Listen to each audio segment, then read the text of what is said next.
Blog Talk Radio.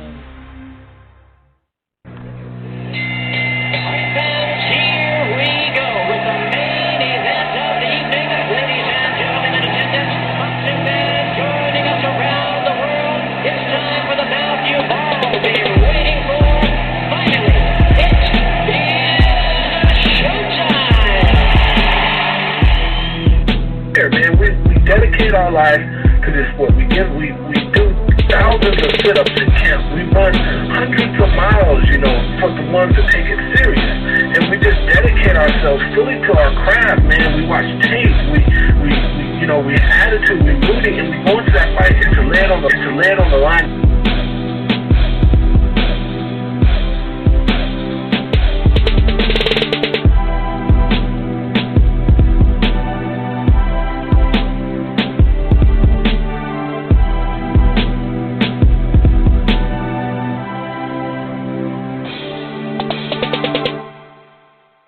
Boxing fans, this is the Rope-A-Dope Radio Podcast. I am your host, Chris Carlson. We are live on a Wednesday night. If you've been following the podcast for the last chunk of years, you'd know that Wednesday night used to be the night every single solitary night. Last night, got a little late, wasn't able to start the show. But, that type of thing happens. We are back, though, like I said, and we have a variety of things to talk about, no doubt about it. We'll start the show with a sort of a quick recap segment. Let's be honest, it's not like we had a ton of action last weekend. Danny Garcia Jarrett Hurd won, but the opener, much like we thought would be the more interesting fight, Stephen Fulton came out the victor, and I liked his performance a whole lot, actually. I thought he was very impressive. He had a game guy in front of him. And it made him do a couple of things that he hadn't shown in general. So we'll definitely start with, like I said, a kind of a shorter segment. We're not going to go round by round for Danny Garcia and Jarrett Hurd fights. You know what I mean? So we'll definitely start with that. And then we're going to preview and predict a really busy schedule. DAZN, FS1, ShoBox, a lot of folks having some cards this week, and the ones that stand out is actually tomorrow night. Don't forget, Thursday boxing kind of different to an extent, right? But we have to remember that. Just remember that, okay? It is tomorrow night, not Friday, not Saturday. Tomorrow night, DAZN, and kind of ignore. So many people are stressed out about the YouTube stuff on here. I get it. It's garbage. It is what it is, but. As long as they put on quality fights to go along with that, I'm okay. Andrade Keeler, not really, or is it? It's not even Kessler, is it? I think I said that wrong. But anyway, it's not. I'm not too worried about it. Let's put it that way. Yeah, it's Keeler, not Kessler. I just realized I wrote Kessler in the description box. Just looking at it right now. Someone was in a hurry.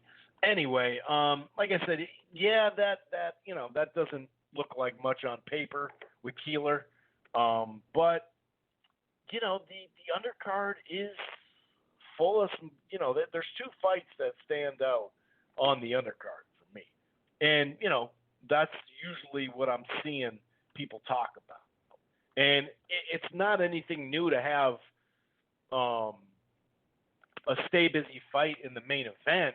And then the undercard being better. I mean, we see that a fair amount nowadays, actually. And as long as it is, the point is, we do have some fights on that undercard. I mean, Farmer Diaz is a fight that's been hyped on Twitter for a while, but stylistically, come forward fighter against a boxer. Both of them, top-notch fighters at the weight class. Both of them top 10. So I really like that fight. And then Daniel Roman, who, man. He's coming off that fight. He suffered an injury in the fall, if I remember correctly. But he's coming off that one of the best fights of last year. He's in there with a guy from Uzbekistan. He's part of that wave of Uzbekistan folks that are coming over, professionals. He's a 2016 Olympian, Akhmadaliev, something in that realm. This dude can fight, though. He may be only, 6-0, 7-0. But this dude can fight. I haven't checked the odds in the last, or today I should say, in the last few hours. But he was a slight favorite, actually. So those are two solid fights, and so we can't lose sight of that. But also we have a ShoBox, which, ShoBoxes are definitely the most consistent card in a, or event, or not necessarily event, but, programming for boxing. It's the most consistent thing out there. It seems like they're doing more this year and even last year, maybe like 3 or 4 more than they normally did, which I love. Some of them are just mediocre, whatever, but some of them are very good. Some of them are great, and we actually have 6 fighters that are undefeated. So it does have that feel. It has that feel of a ShoBox card where you're like, all right, these guys are unbeaten. Let's see what they got. And Ruben Villa and Collado, I think it is Collado, that's the main event. So that'll be kind of interesting. We have the PBC on FS1 as well. Ugas, this is a stay busy fight for Ugas against Dallas Jr. Dallas Jr. was a name that you're kind of like, huh? Why did this happen? Where has he been all the time? The reason why Ugas took this fight is legit. Putin, well, he has, 2 issues now. Before it was a cut, and that's why it got delayed, his fight with Putin for a WBA interim strap or whatever it was. He was supposed to fight him. Now it's not just a cut. There's a PED failed test as well. So we'll talk a little bit about that.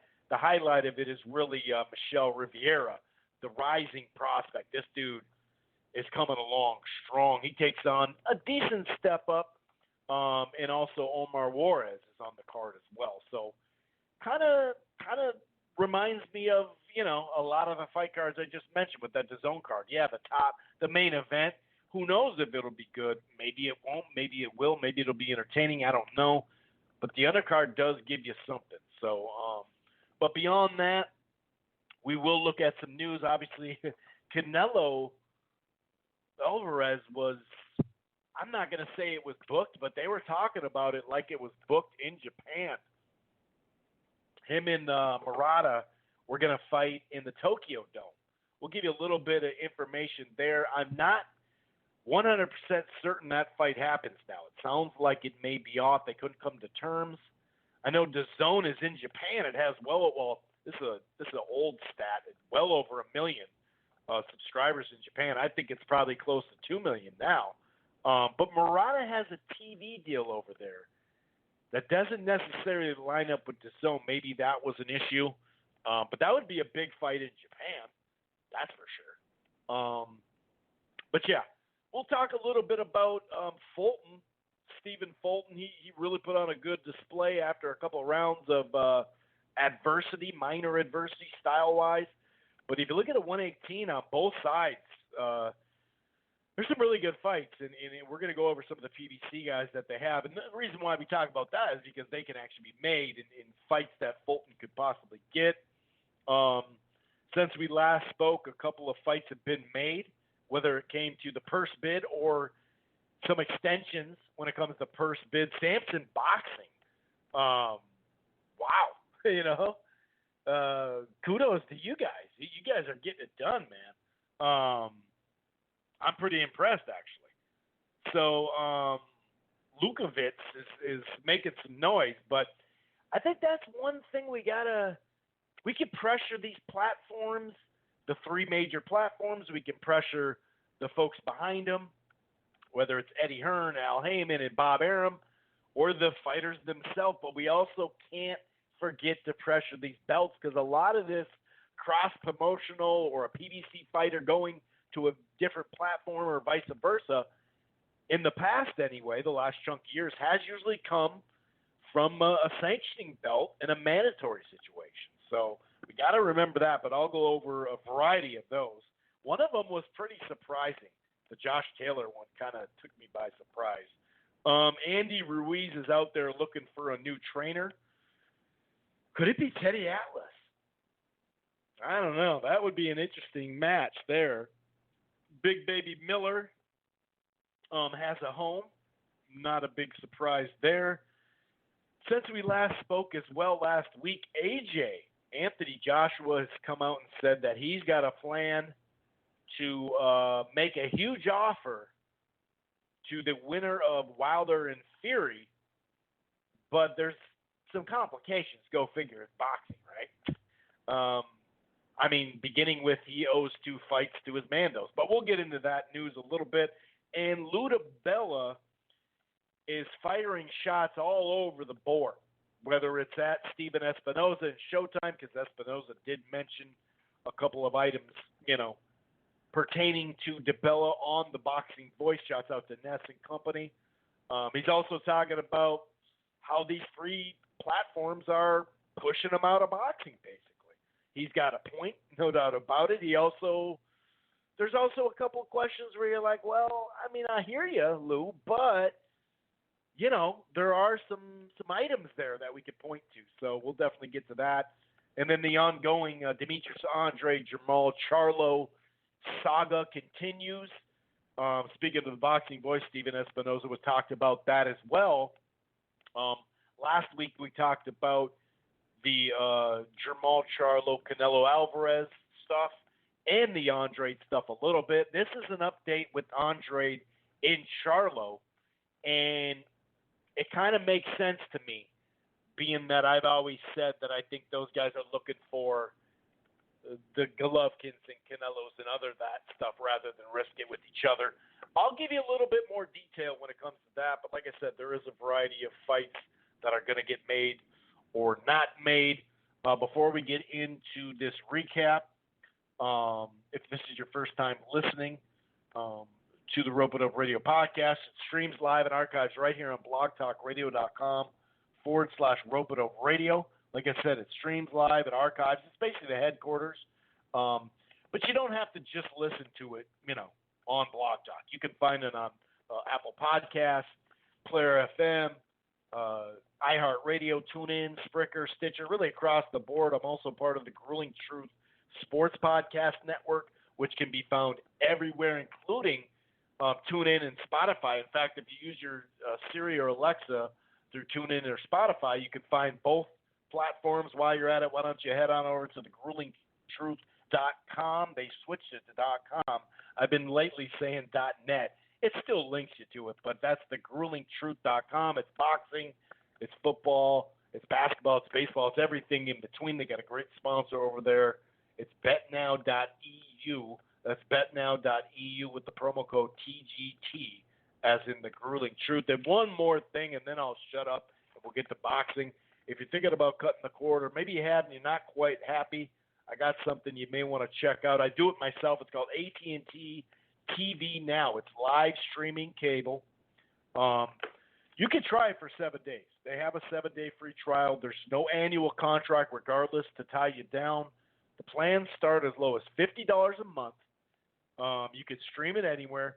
It has the cloud DVR. And for boxing fans, it does seem like Showtime is going to up their product beyond Clarissa and Stay Busy Home fights in show boxes. It looks like they're going to have some, actually not this weekend, but next weekend is a good card. I bring that up because it's only $11 through this package right now on Showtime. And the AT&T TV Now streaming cable is a growing network. It's here in Minneapolis and Minnesota. It's in parts of New York, Florida, Texas, all the way up to the Northwest in Seattle and Tacoma, and even in St. Louis and Topeka and Kansas. It's all across the country in spots. It's growing. It's going to continue to grow and open up in your area. Basically, you just go to the website, Google AT&T TV Now, put your area code in, and see if you can get it, okay?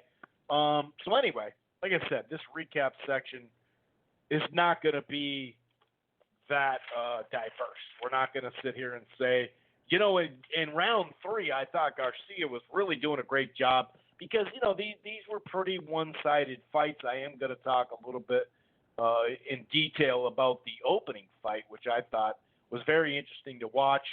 And I thought Fulton made some really nice adjustments. That showed me a lot. Fulton looks the part in a variety of ways. But you need guys like this that push you, to really show it. It can't always be the eye test. And like I said, he had a game guy in front of him. So we'll definitely talk about that in a short little bit. But as far as Danny Garcia and Ivan Redcheck, and actually both these fights, Hurd and Santana as well, I can't really for what they were, I can't really blame the matchmakers of why they turned out to be somewhat dull fights, because stylistically, if you think of Redcheck and Garcia, you think that's going to be a brawl, right? I mean, while it lasts anyway, or at least a good two-way action fight, or at least just an action fight. I don't know how many rounds Redcheck was going to win, but, we've seen lesser opponents win rounds and do well against Danny, and same with Hurd. You look at Santana and Hurd, I mean, that just got brawl written all over it, but it didn't turn out that way. Danny Garcia had said actually that he had some issues as far as just feeling right in the ring, and he said, well, I didn't do it right. I had about 25 pounds to lose in 8 weeks. And, when you looked at his body in the last fight, it looked really good. It looked better than it had. I remember him saying that he stepped up some of his strength and conditioning workouts, and you could kind of tell he looked really good against Granados, like very good. One of his better performances in a while, but this one, his body didn't look right. He didn't look right on the scale. He just, so it was no surprise when I heard that later after the fight that he thought he just didn't really feel 100%, and probably a lot of it had to do with losing all that weight in 8 weeks. I suppose once he didn't get the Spence fight, he knew he was going to stay busy, and so he kind of dropped the ball on that, obviously. Or not kind of, he dropped the ball. I mean, not dropped the ball all the way, because he did make weight. I'm not blaming him for not making weight, but it just was, it kind of fit with the theme of those two fights, just kind of ho-hum. Nothing special to him. He had his jab working. He was doing some stuff we've seen out of Danny Garcia, but it was more Redcheck that was actually on the move. There was some two-way stuff at times, but really just the jab, the right hand, the looping straight right hand, whichever one. And you can see Garcia was trying to close the gap a little bit. He's not like the best at cutting off the ring, but it's not like Redcheck is the best at boxing on the outside, right? That's why I kind of felt like, well, I could see, especially in Hurd's case, and we'll get to him, he wanted to work on stuff. And then it was time to kind of just, okay, let's beast this guy out. And I was kind of expecting that with Danny. And, he did pick up the pace very minorly as the fight wore on. There were some really nice right hands that bloodied Redcheck's nose. There was a cut as well. Even, what was it, the 8th or 9th round, on a clinch, Redcheck bit Danny Garcia just because he didn't, bite him in the ear and his ear fell off. He actually bit him on the shoulder, I believe. The neck, shoulder, kind of like vampire area, I guess you could say. And the ref didn't see it. I didn't really see it. And then Danny was like, what the fuck's going on? Like in the corner. And then they told him, and then they saw we saw the replay at home, and it was like, oh, wait, yeah, he did bite him. I think he did bite him, and I guess he even said something beyond that to him, like, I don't know, that's what you get, or I'm not sure what the hell it was. So that was kind of random. But, yeah, to me, it did seem, like I said, like he was picking up the pace a little bit, and Redcheck was starting to take some bigger shots. But and I did kind of think, like, well, maybe they'll start. They might thinking about stopping it, not necessarily the ref, but I thought maybe the corner would start to go. He hasn't won many rounds, but we've seen him take some good shots, and he's got a decent chin. He's a tough guy, but he wasn't going anywhere. That's for sure. So props to him on that. He definitely, like I said, didn't seem like he was getting really hurt from those punches. And I got to say, the last couple of rounds, maybe the last 4 to 5 rounds, it did get a little bit more two-way, and I gave Red Catch 2 of the last 5. But either way, like I said, ho-hum, not much to talk about. Really, sparring with the southpaws, I should say, and also fighting a southpaw, which is what Red Catch was. This is what it really was about, because more than likely Danny Garcia is going to fight Spence or Pacquiao, both those guys are southpaws. So we knew what the fight was. A lot of people hollering cherry pick and all that. And I understand that. There was a chunk of his career, 3 fights in a row, where it did seem like he was just cherry picking after a good schedule and some upsets by Khan and Matisse. But I don't really call cherry pick on this one, to be honest with you. Just because he was already planning on fighting Spence. This actually was going to be the date. And so it's just a stay busy fight. Why are you going to go in there with with a really tough fighter if you know you're going to go in there with one of the better fighters out there, and still one of the better fighters out there in Pacquiao? I'm talking Spence and Pacquiao there. So I didn't really have a problem with this. And here's the whole cherry picking thing. Like I said, his maneuvering up to the weight class of 147, I understand, by that time a faded Paulie Malignaggi, by that time a faded Guerrero, and then Samuel Vargas.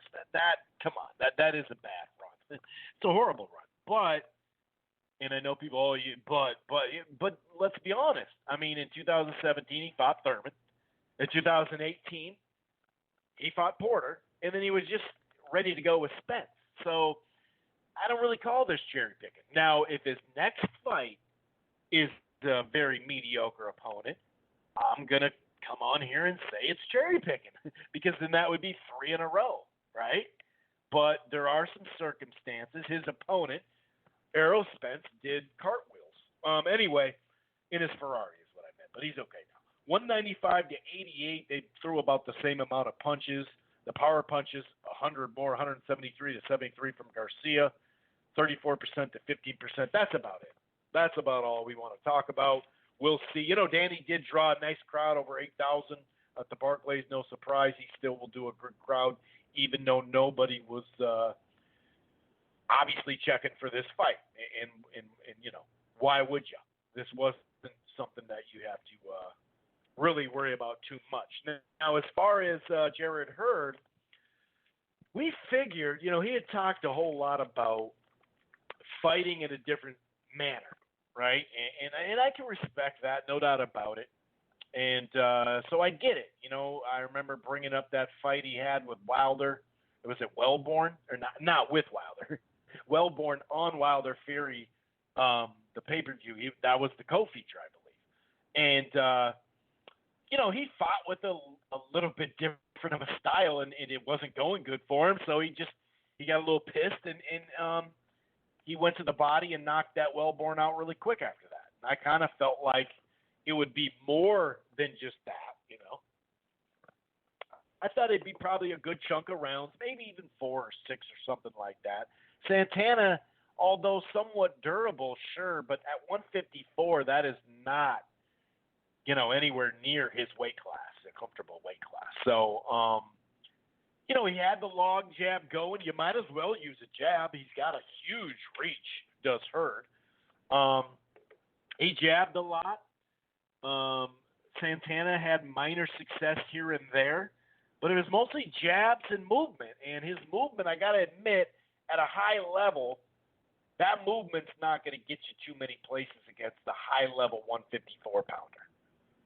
There's a lot of dudes 6 to 8 in the top 10 that if he used that style, I don't think he'll be that good with it, just to be honest with you. I really don't. It's just not – there's not much there on that with that style. Doesn't mean he can't still use that long jab, but on the move, if you got a guy that can cut the ring off, and I'm not saying it's full of those guys at 154. Erislandy Lara's not going to go beast him out or something like that, I guess. I'm not saying he can't have a little success, but I just don't think this is going to work. But he also did say, say that I don't need to be in the fight of the year every time. And sometimes it's going to be this style. Sometimes it's going to be, I'm going to wear your ass down style. And if that's the case, then I'm perfectly okay with it. I mean, why take a bunch of unnecessarily damage in a guy you know you're going to beat? You know? And I think if it got really close, he always has that option to beast him out. And even when he fights, say, a Charlo or somebody on the high level, right? If you think about it, he usually loses the first couple of rounds warming up anyway, getting hit a lot anyway. So if he boxed on the outside, it really wouldn't be all that much of a difference as far as scorecards in the early rounds. And let's say it wasn't working, he was getting hit a lot. Okay. Or he wasn't having a lot of success. Okay, well, that would be like a normal fight. It just would be different how he was fighting. That's all. But longevity in his career, that's cool. I can totally appreciate that. We're not the ones in there taking the punches. So was I impressed? I mean, he stuck to the game plan. I'll give him that. But he was in front of a guy that, you know, at this weight class is extremely limited. So, I would have liked to seen about 4 or 6 rounds of the style he used. And then at some point, he turned up the heat a little bit. But at some point, really turn up the heat and try to get him out of there. I would have, I think maybe he'll do that, you know. He is, because right now he just stuck in between styles. They said that. We've seen that with other fighters. They said it on the broadcast. And it's true. He does seem to be just stuck between styles right now. And the last thing you want to do when you face a top-level guy is be stuck between styles. But we all know he's got a great style, right, when he does want to use it. So he can bring it out as long as he doesn't bring it out too late in a fight. You know what I mean?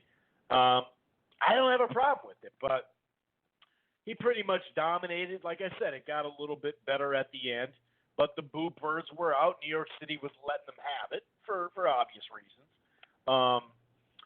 And by the mid-rounds, Hurd was landing like a ton of right hands. Did he land like 6 in a row or throw 7 or 8 in a row?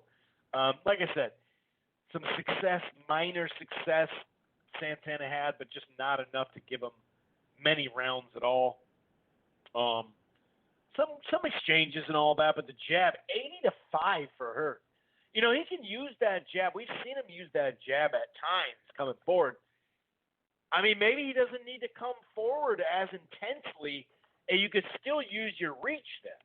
You know, when you come forward, sometimes, you know, you overwhelm people, then the jab can come out and overwhelm people because they're like, whoa, you're literally overwhelming me, but I'm at the end of that jab, you know.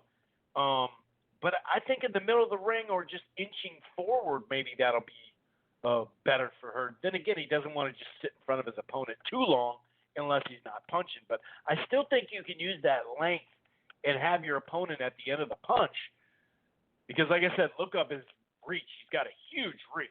So it's kind of a work in progress. And also late in the round, it wasn't that the knockdown. It was in the 10th round, wasn't it? 9th or 10th round, yeah, 10th round. He threw like 7 or 8 hooks in a row, too. And then I think a right hand was at the end. That was the knockdown. And they actually had some good exchanges down the stretch or whatever, but pretty much dominated as much. I mean, 233 to like 80-something or 73-something or something like that. I mean, he just dominated. So, like I said, I would have liked to see him step up the pace even more and knock him out. But I get what he's doing. I understand what he's doing, and I respect it. Like I said, we're not in there taking the punches. So it's a work in progress. We'll see. I'm not going to overly judge him just yet because we don't know how he's going to do, if he's going to use that style, you know, in that type of big fight. You know what I'm saying? So we'll see.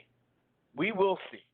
But yeah, that's about it as far as you know, those fights go. Not much to write home about. Yeah, it sounds like Pacquiao or Spence for Garcia. I really don't totally know who it's going to be, but you know, we're going to find out. I don't know how soon. I doubt it's going to take a super long time. They're not going to have to do much negotiations if it's Spence, right? Because those were already done. They didn't sign the contracts yet, but it was just a matter of, dotting the I and crossing the T. So yeah, that's about it there. But as far as the opening bout, which I was really looking forward to, Fulton, he took on Khegai, and this Khegai, he's from Uzbekistan too, right? Or was he the Ukraine? Either way, this guy could bring a certain amount of pressure. Had some good pop, good power, aggressive fighter, and I thought he won the opening round. He closed the gap. He got to the body. I thought he did a really good job at that. I gave Fulton the second round. He landed the crisper shot, especially his jab. Whereas Khegai still landed like overhand rights and some body shots that were pretty good. The third round was a close round. That could have went either way. There was a slam though. Maybe Khegai got 2 points for a takedown, and that's more like that was like a British bulldog slam. And I don't mean the wrestlers, I mean wrestling. But anyway, it was like a Greco-Roman. How about that slam? He slammed the shit out of him. So Fulton was busier, especially early, but he was holding too. I kind of thought that Khegai landed the better shots in that round, but it was a close round. Fourth, I gave to Khegai. I thought the early left hook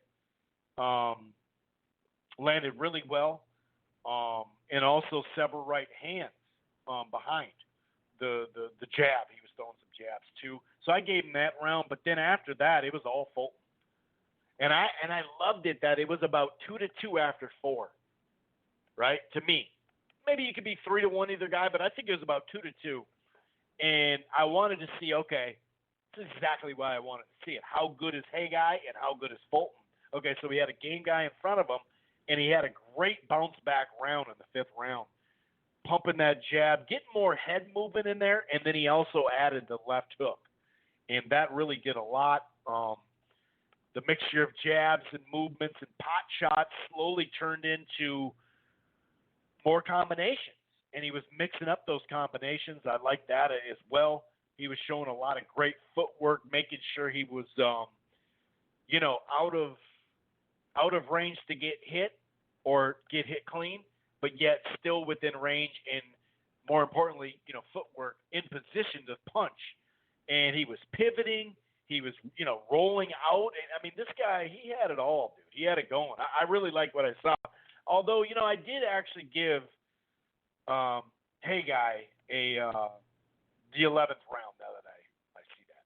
Fulton did land early, but hard right hands, there's like a few of them, several hard right hands. I thought those were the better ones, but the stick and move, the left hook, also the right uppercuts. He started landing the uppercut. Fulton did too. So I gave him that fight. It's obviously a 12-round fight, and I gave him, I think it was about 8-4, something like that. The scorecards read 2 of them 117-111, which is 9-3, and then 116-112. I had it about 8-4, maybe 9-3, something like that.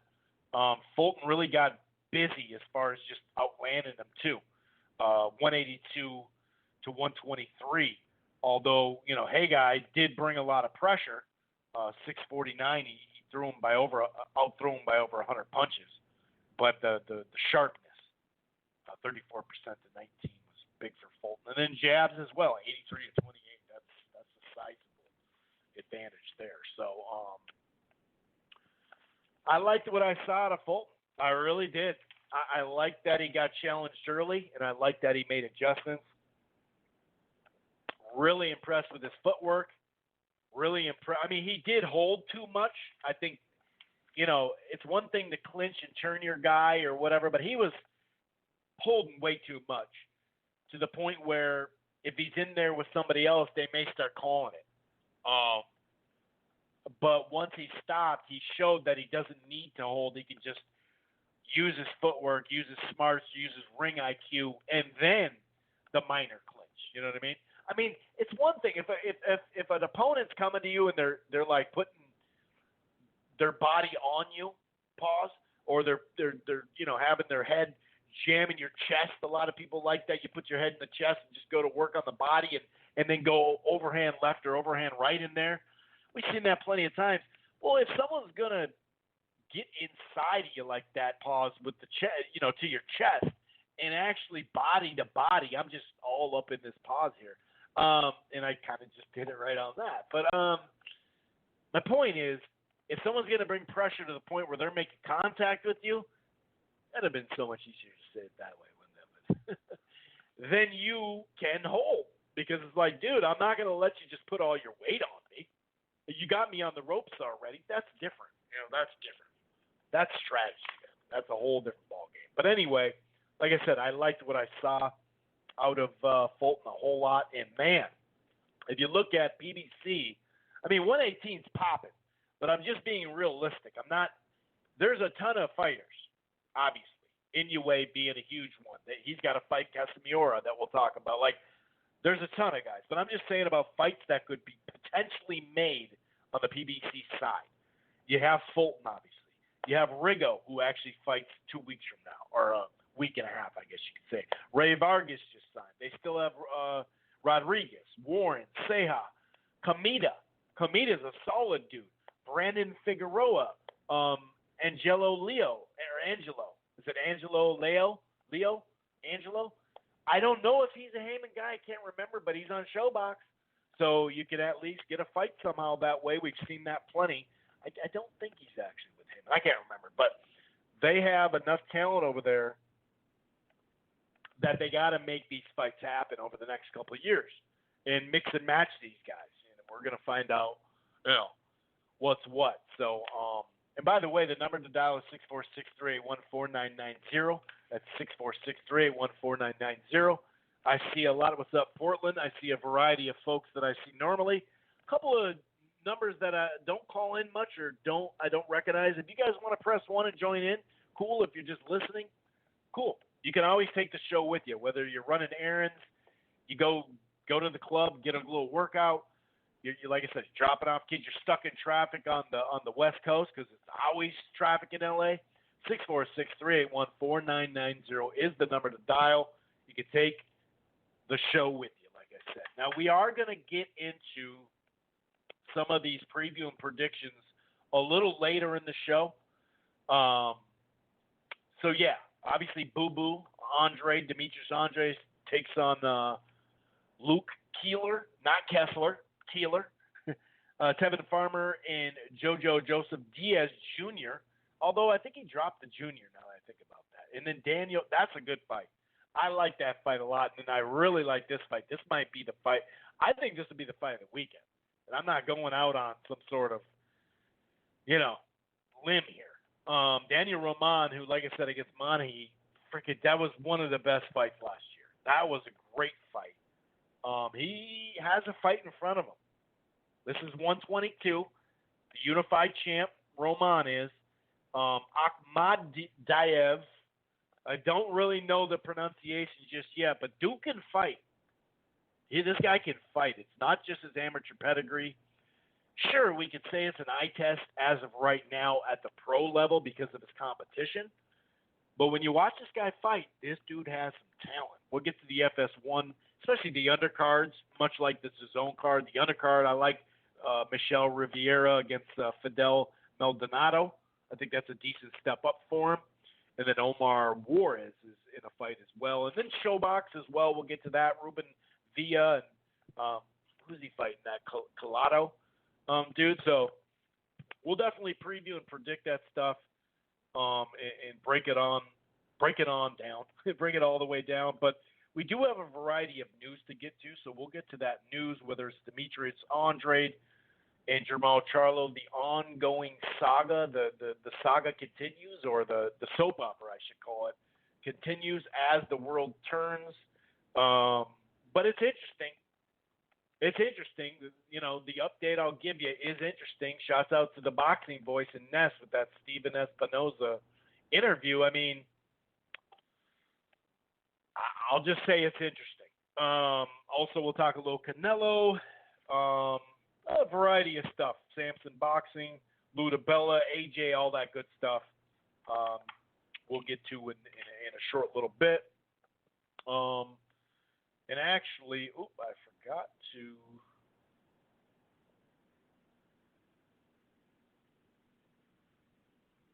Okay, I almost forgot.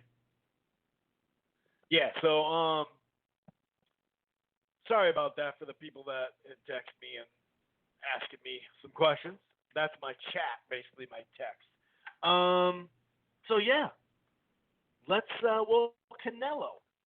Canelo in Japan was more than just a rumor. It was, they were talking about like it's probably going to happen.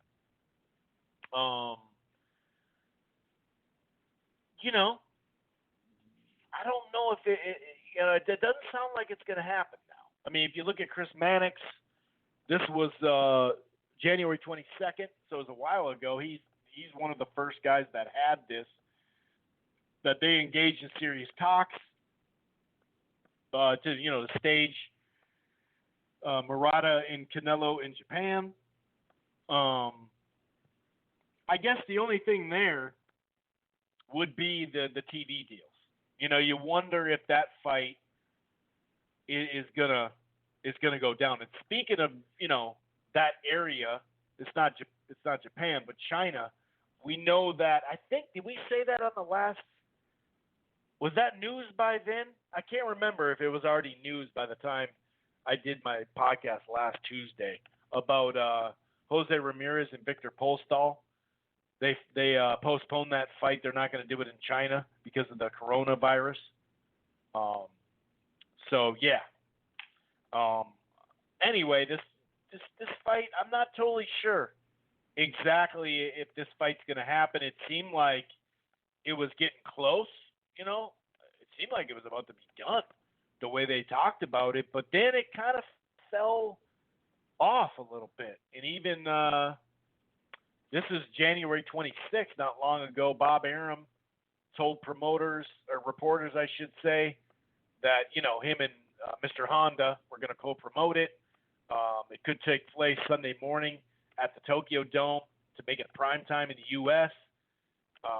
He revealed Honda is in America, today, starting those talks. But most recently, I've heard stuff that it's actually fallen by the wayside, and that it's actually not going to happen. So yeah, I don't really know exactly how to take that per se. Maybe it will, maybe it won't. But I can see it being a minor problem only because DAZN is in Japan. Like I mentioned, they have a lot of subscribers there. The first report is 1 million. I think it's way over that now. But Murata has a separate contract deal. And, since there's so much population, he'll fight in front of 20 or 30 million people over there. So he has a TV deal. So I'm not sure if that's that's where the problem went. Not totally sure when it comes to that, but we will keep you posted. Yeah, so I don't really have a ton to update there from. Oh, I did forget about that DAZN Thursday card. Quigley just handled his opponent in like 3 rounds. There wasn't really much to say that Marin or whatever he made super quick work of him. Lucky Boy, Kurbanyan, he won too. So there wasn't much there. I saw a short bit of those. I did forget that on the to mention that anyway. So actually, I'm going to go to Carcino. I see him pop in here, and I'm going to jump in. I'll jump because we usually talk news as well. Obviously, we'll talk about last week. We'll talk about the fights that I'm most looking forward to is Farmer and Diaz, Joseph Diaz, and then Roman and that Akhmadaliev, who I think that's going to be the fight of the weekend, maybe. And then we'll get back to news. A lot of times, like I said, we're in and out of news with Carcino anyway. So let's get Carcino into the fold. What's going on, Carcino? How the hell are you, man? Hey, what's going on, guys? Hey. What's happening over there? Yeah, we got a full house over here. Okay, nice. Yeah, we got a full slate of fights this weekend, that's for sure. As far as last weekend goes, do you want to talk a little bit about the pretty damn good performance by Fulton? Or maybe also talk about Danny Garcia, Hurd. Not much to talk about with the fights, but a lot of people are wondering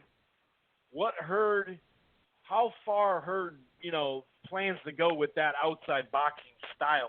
Anything you want to talk about from the last weekend? Because I thought Fulton looked damn good after those first few rounds of trying to figure him out.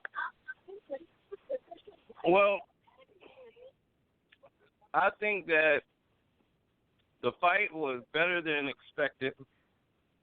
I felt that Jarrett Hurd is trying to learn how to box still, and for him, he just needs to go to middleweight. I don't know why he's trying to stick at 164. At 154. He should just go to middleweight now, because it seemed like he was trying to pace himself, and he's getting hit a lot more frequently. And, that guy was all over him.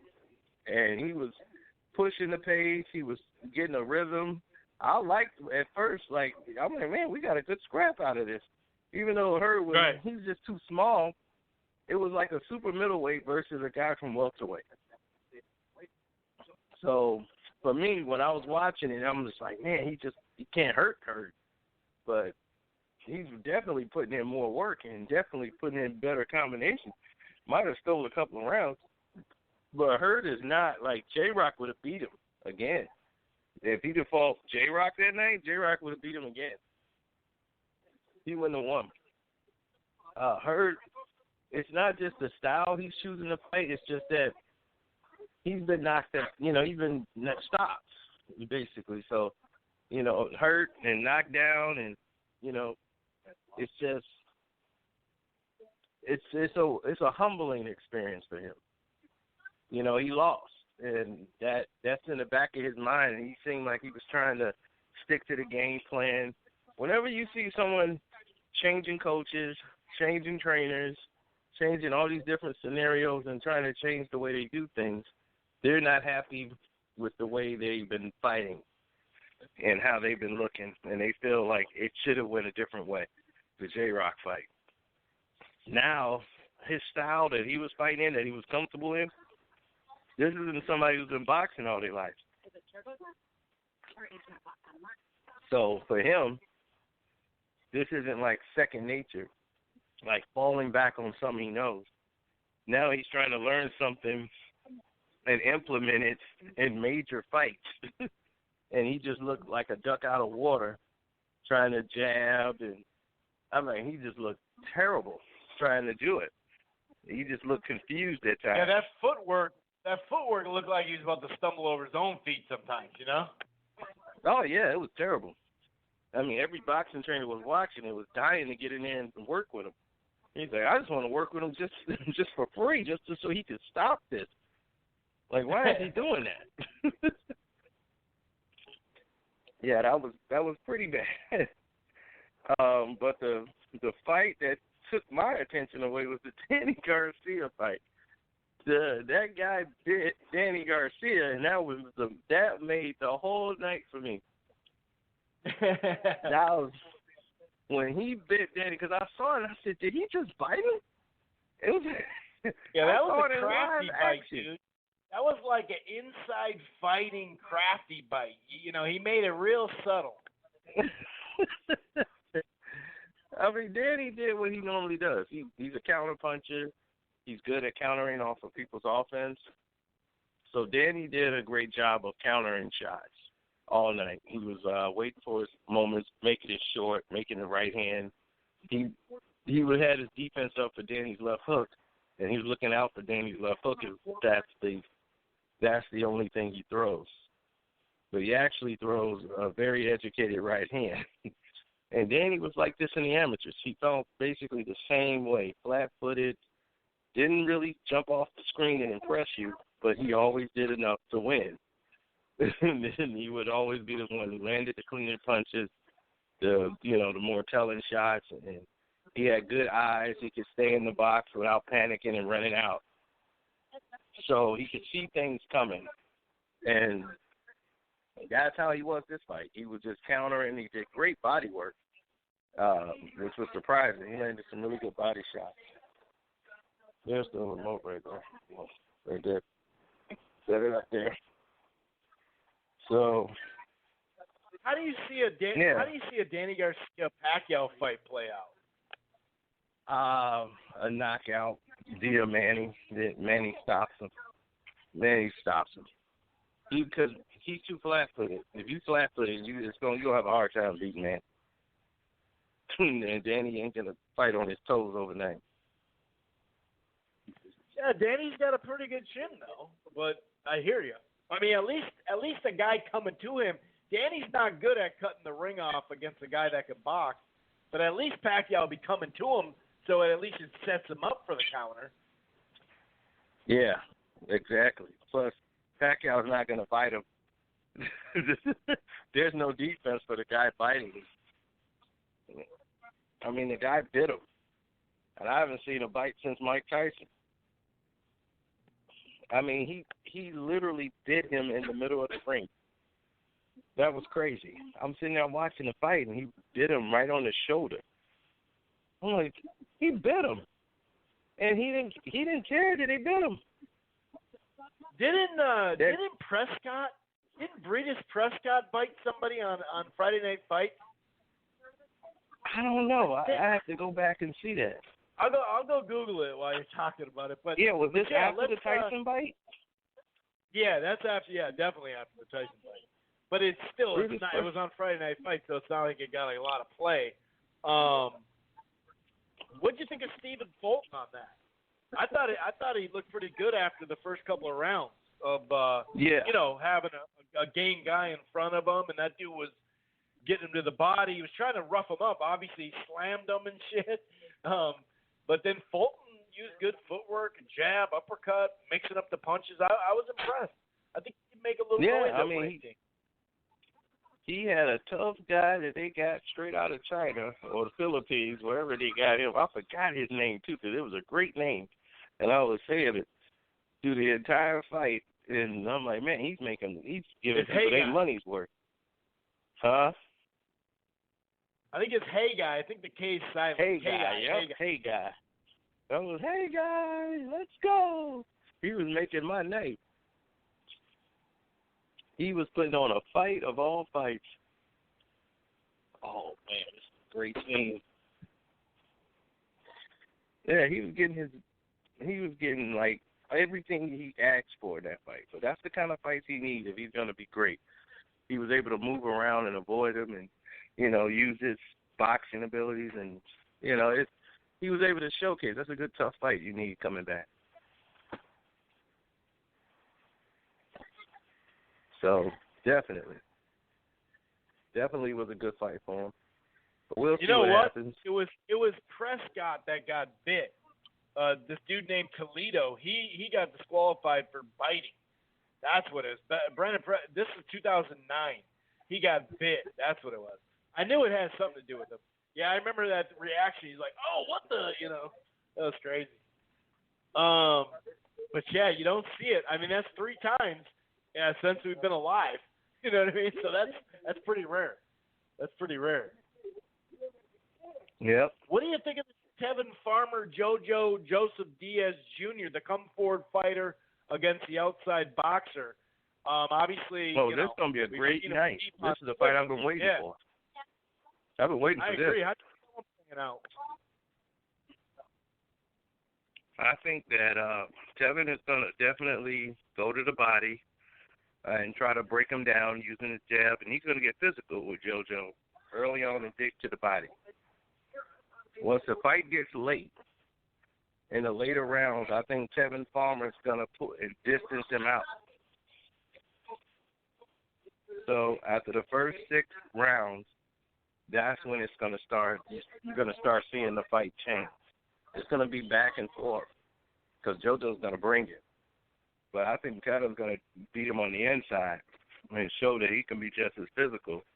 And then he's going to flick him because JoJo loads up a little bit too much for me. And I see him kind of take breaks in the middle of the fight, like round 6 and 7.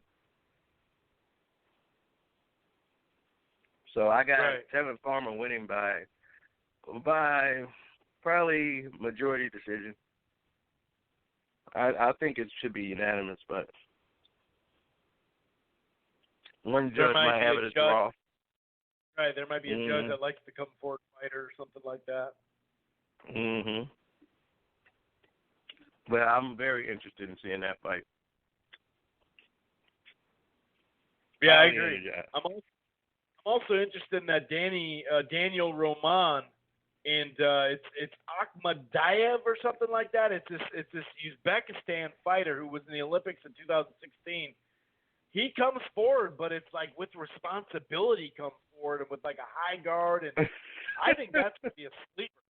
I think that's gonna be a sleeper. That guy has. I think skill. so too. That's what's funny because those are the fights that end up being the sleeper fights. Like when I was watching the guy that always delivers, Jose Cito Lopez, was fighting my man. Oh gosh, and I was like, this fight when they signed it, you knew what you were gonna get. Oh my gosh, what's his name? John. Oh, Molina. John Molina. Yep. So they went right in there, and it was a war back and forth. And I knew John, when they signed that contract, he was just going to be there for the long haul. You know, he blocks everything with his face. And then he comes back. You thinking the fight's going to be over? Nope. Right. And that's how this fight's going to break out. Romaine's going to be right there. That's going to be a good fight. Any news that you want to talk about? Canelo, a couple days ago, it sounded like Canelo was going to fight in Japan. Now it seems like that's not going to happen. We should know in the coming days who he's going to fight, whether it's Billy Joe Saunders, whether it's Kelly Smith, whether it's Murata in Japan. Have you heard anything new on that Japan fight or anything at all? Oh, that. So I think that Canelo, I haven't heard anything about him fighting. I heard some rumblings about Japan, but that was the last thing I heard. But they were talking about Saudi Arabia, going back out to Saudi Arabia last time I heard. Like bringing another big fight to Saudi Arabia. Yeah, we'll see. We'll definitely see. Yep. Any other kind of news items that you want to talk about? I know you got folks around, so I don't want to keep you too long. So it's a lot. Right. Yeah, I understand. So I totally understand. Yeah, but nothing too much that's going on right now. I mean, I would love to see Tank Davis fight somebody. Why Tevin Farmer, he turned down all that money to fight Tevin Farmer, and now Tevin's fighting JoJo, and he's fighting Tank probably going to be fighting JoJo the Clown or something. And his next fight, we don't know. Might be close to being realistic. And I was saying what you were saying, how Andrade and all these people turned down all this big money to fight Canelo and fight each other, actually. Yeah, both of them. Now we know both of them turned down career-high paydays. Yep. But yeah, and it just doesn't make sense to me because I think most of these guys, they don't want to be champions. They want to be stars. They want to be like internet stars and just I want the belt so I can pose with it. And that's what I get from the Charlos. Like, they've always wanted to be that. They cared about being famous. I mean, Andrade too, though. Andrade's, over the years, same way, the really same class of people, same age bracket, same Yeah, you're right. millennial. Yeah, true. Yeah, same thing. Yeah. So they're all in the same boat. Garcino. Once you win the belt, you get to keep. No matter if you lose or not, you get to keep the belt, right? So they're like, "Hey, man, I got this belt regardless, dude." Oh yeah. So that's it. They care about being stars and walking around. I'm undefeated, and I don't want to fight that fight. I'm gonna get a warm up, and I'll fight this guy, and as long as people keep pulling it off. But I'm like, pretty soon, Jermall Charlo, how many stiffs can he fight at middleweight? Yeah, exactly. Yeah, him and Andre both need some quality frickin' opponents. That's for sure. All right, man. Well, you take it easy. Thanks for calling in as always, man. Enjoy the fights, and we'll definitely be talking next week, brother. All right. You have a great night. All right, Thanks for having me on. All right, yes, Chris. sir. Have a good one. Bye-bye. Take it easy. All right. And of course, you can always find him at Carcino for Life on YouTube, but you already know that. So yeah, there's a variety of things that have taken place, I guess you could say, since the last time we spoke. A couple of news items that I'll get to. Where was I? Oh yeah, okay. So we knew this. Top Rank signs Big Baby Miller. Makes sense at heavyweight. They have a handful of fights left still with Tyson Fury, so they're gonna, need to fulfill that contract. Odds are, no matter who wins, there's going to be a rematch, or there's going to be a stay busy opponent or something like that. Not that Big Baby's just stay busy, but that was a good signing by them.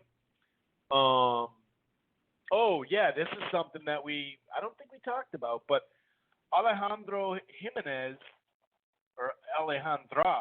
Jimenez tested positive. Now,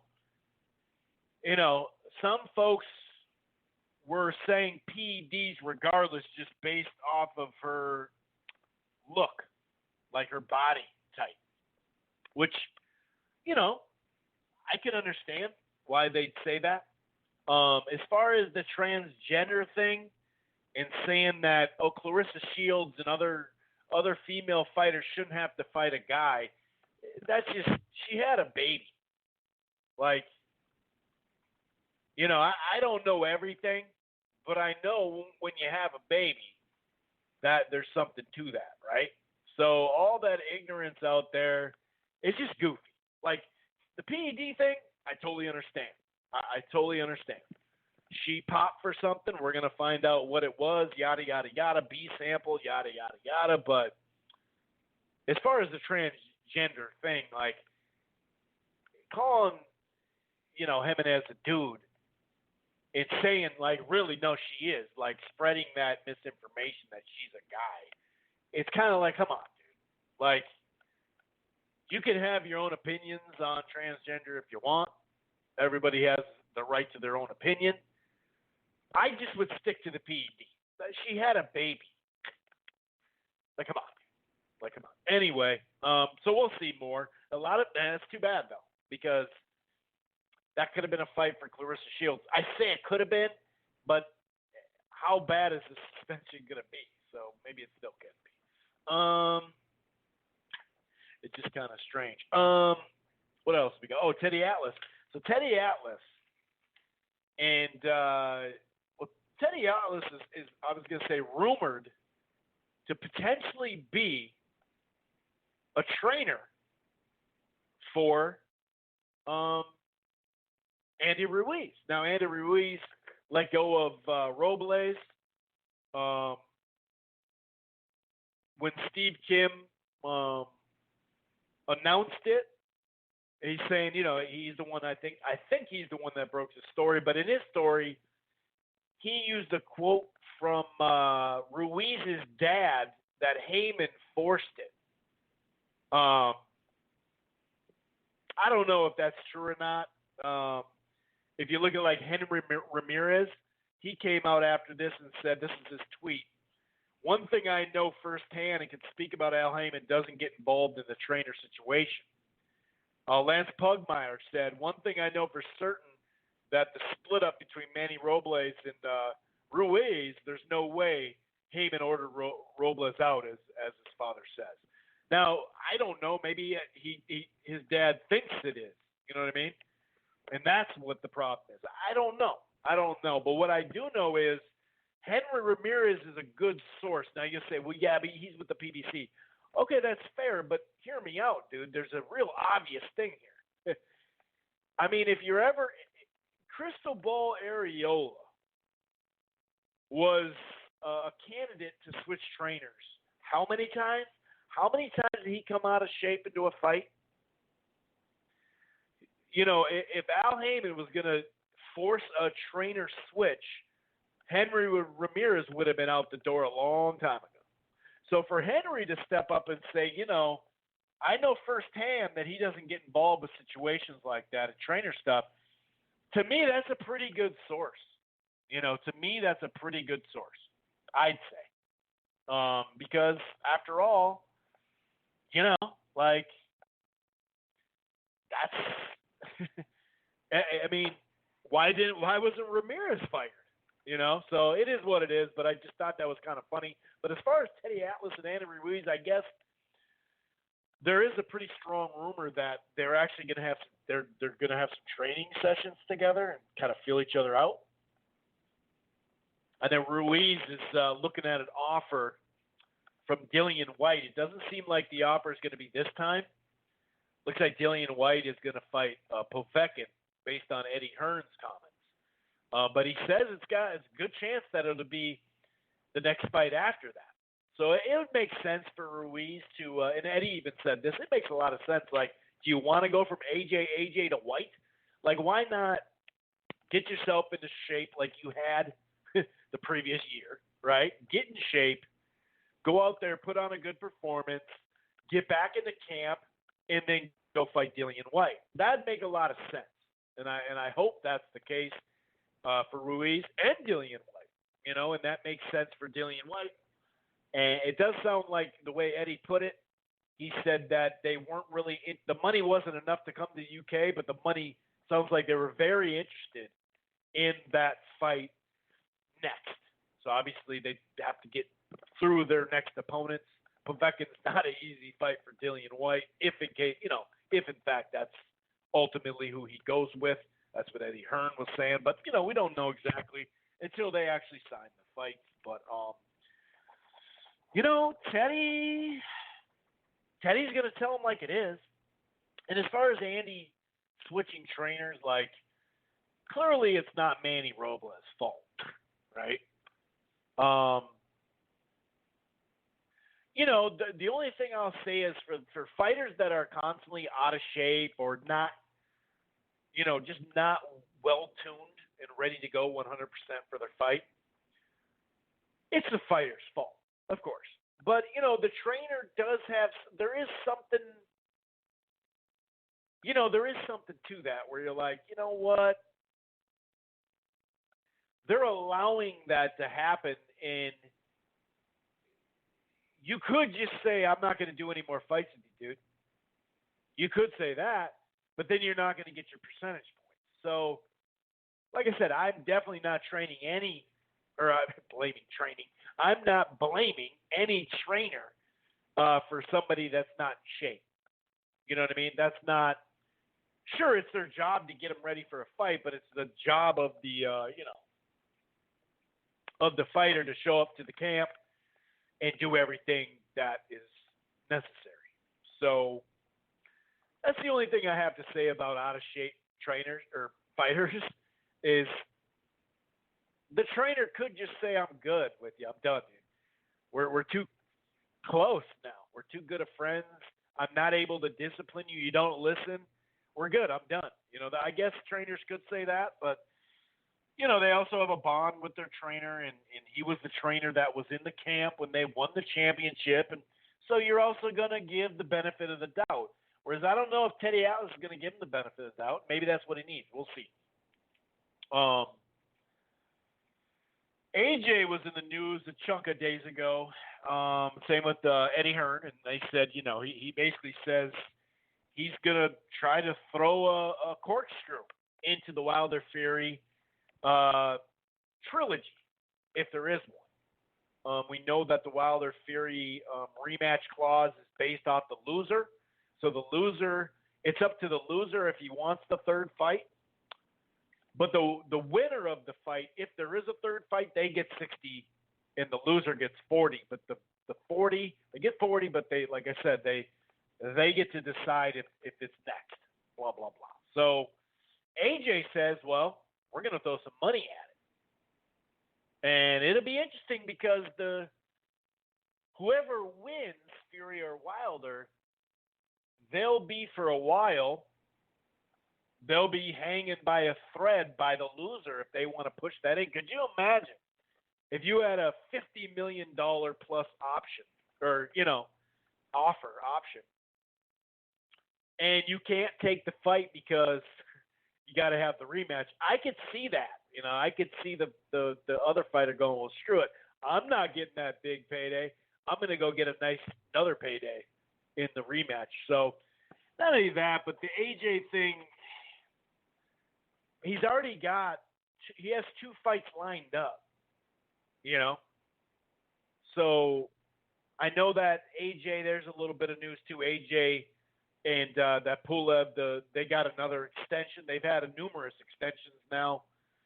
They're not quite there on solving it, but we'll see how far it is. But they did get an extension again to get that fight without going to purse bid. I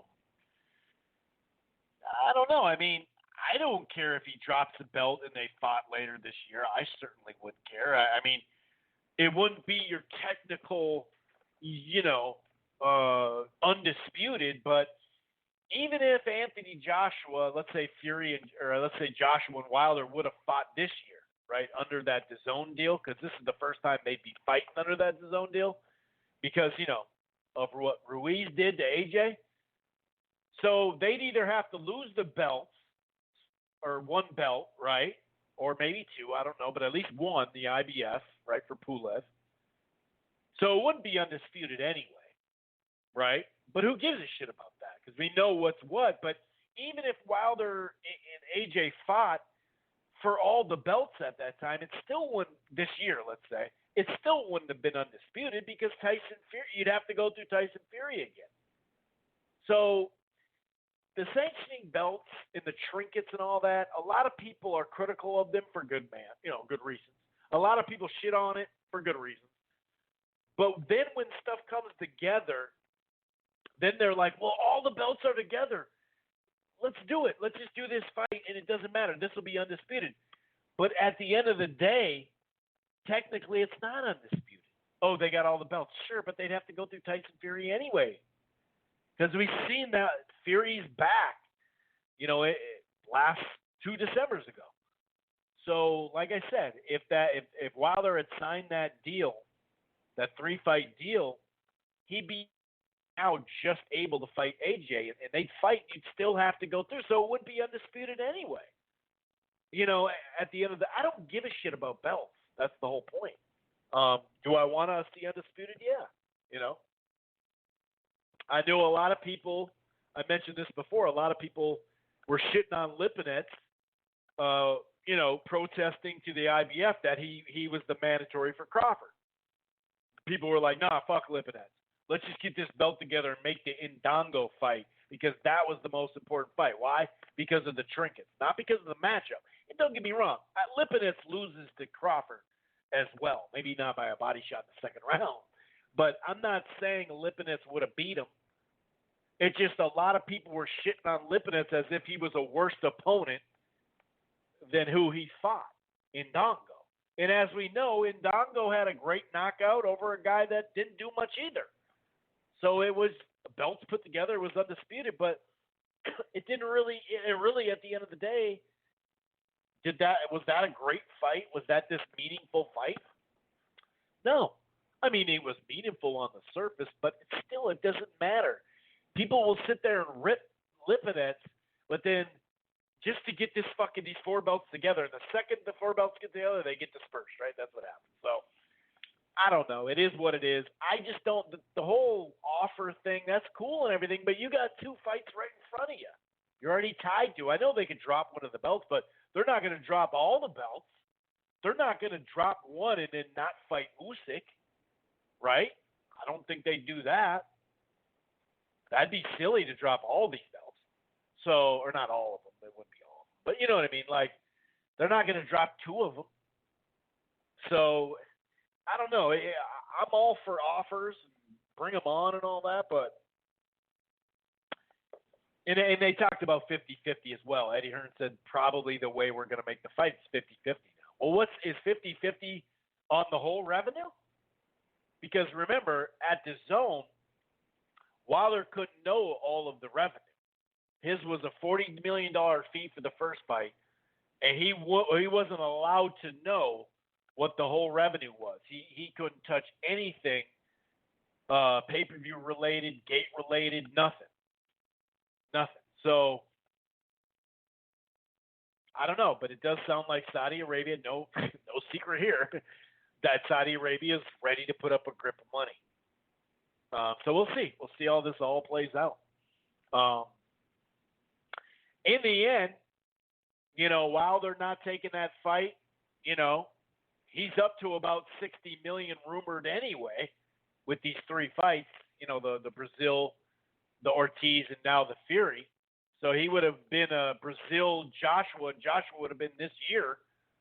So he would have been right similar spots. Now, they probably would have gave him a stay busy fight. Who knows? But that would have been a shitty fight because they wouldn't have gave him a good opponent if they're trying to make the fight, the Wilder AJ. So in the end, my point is Joshua didn't take that $50 million that was offered. Wilder didn't take the deal he was offered. The $40 million for the first fight is really what it was. Besides Brazil, but the rematch was never guaranteed or nothing like that. So my point is both of them potentially have a chance to make even way more money than those huge offers that they both got. So in the end, it may turn out a lot better for both of them. We'll see. Sampson Boxing. Lukovic. Sampson Boxing put some work in, dude. They won a bunch of, I shouldn't say a bunch, but they've won some purse bids of late. But the big one was Josh Taylor. I did not see that one. They have a fighter, Kong Song? I think that's how you said it. I don't know exactly. But they won that purse bid. They outbid Top Rank, who, that's the funny thing about it. Dan Raphael, this is a tweet from him in a surprise. Sampson Boxing bid $1.32 million to 1.26. So it's really close. Top Rank, that's Top Rank. And but it sounds like Sampson Boxing is going to stage it in the UK anyway, because they know that's where the most money is. But yeah, Josh Taylor now has, because it was a mandatory, so it went to purse bid, and Sampson won that fight. Now they've come out and said, "Oh, good job, man, great, you overbid for that," but they didn't really overbid that much, if you think about it. You know what I mean? Because like I said, 1.32 or 1.26. That's not really all that, big, or not big, but for this fight or whatever, it's not. It's way bigger. Put that way. Also, they won, or wait, they avoided. That's right. They avoided this. They have Javier Fortuna, but this one got avoided purse bid. They reached a deal, and I say they, I mean Luke Campbell and Javier Fortuna. They avoid that, so that's a fight that's going to happen. I like that fight. I like Fortuna for Haney. Haney's hurt, though, And it sounds like he's going to be back in June or July. He's going to take his time, which I think is smart, and make sure he's healed up. He's a young dude. He's making a lot of money. There's no point in rushing back. You know what I mean? No offense to Russians. No, I'm just kidding. So there's that. So that fight got figured out.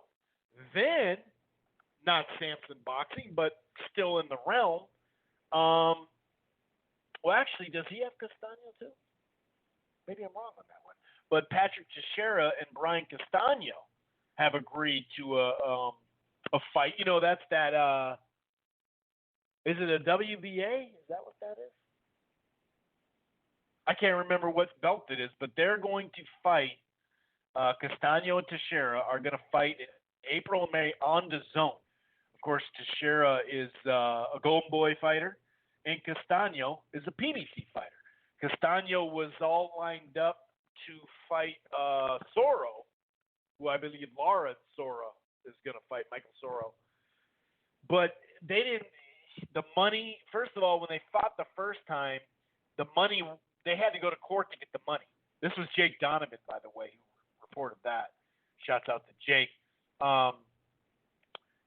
They basically, there wasn't necessarily going to be drug testing involved the first time with Soro, or the second time, and or to make this fight, I should say, in general.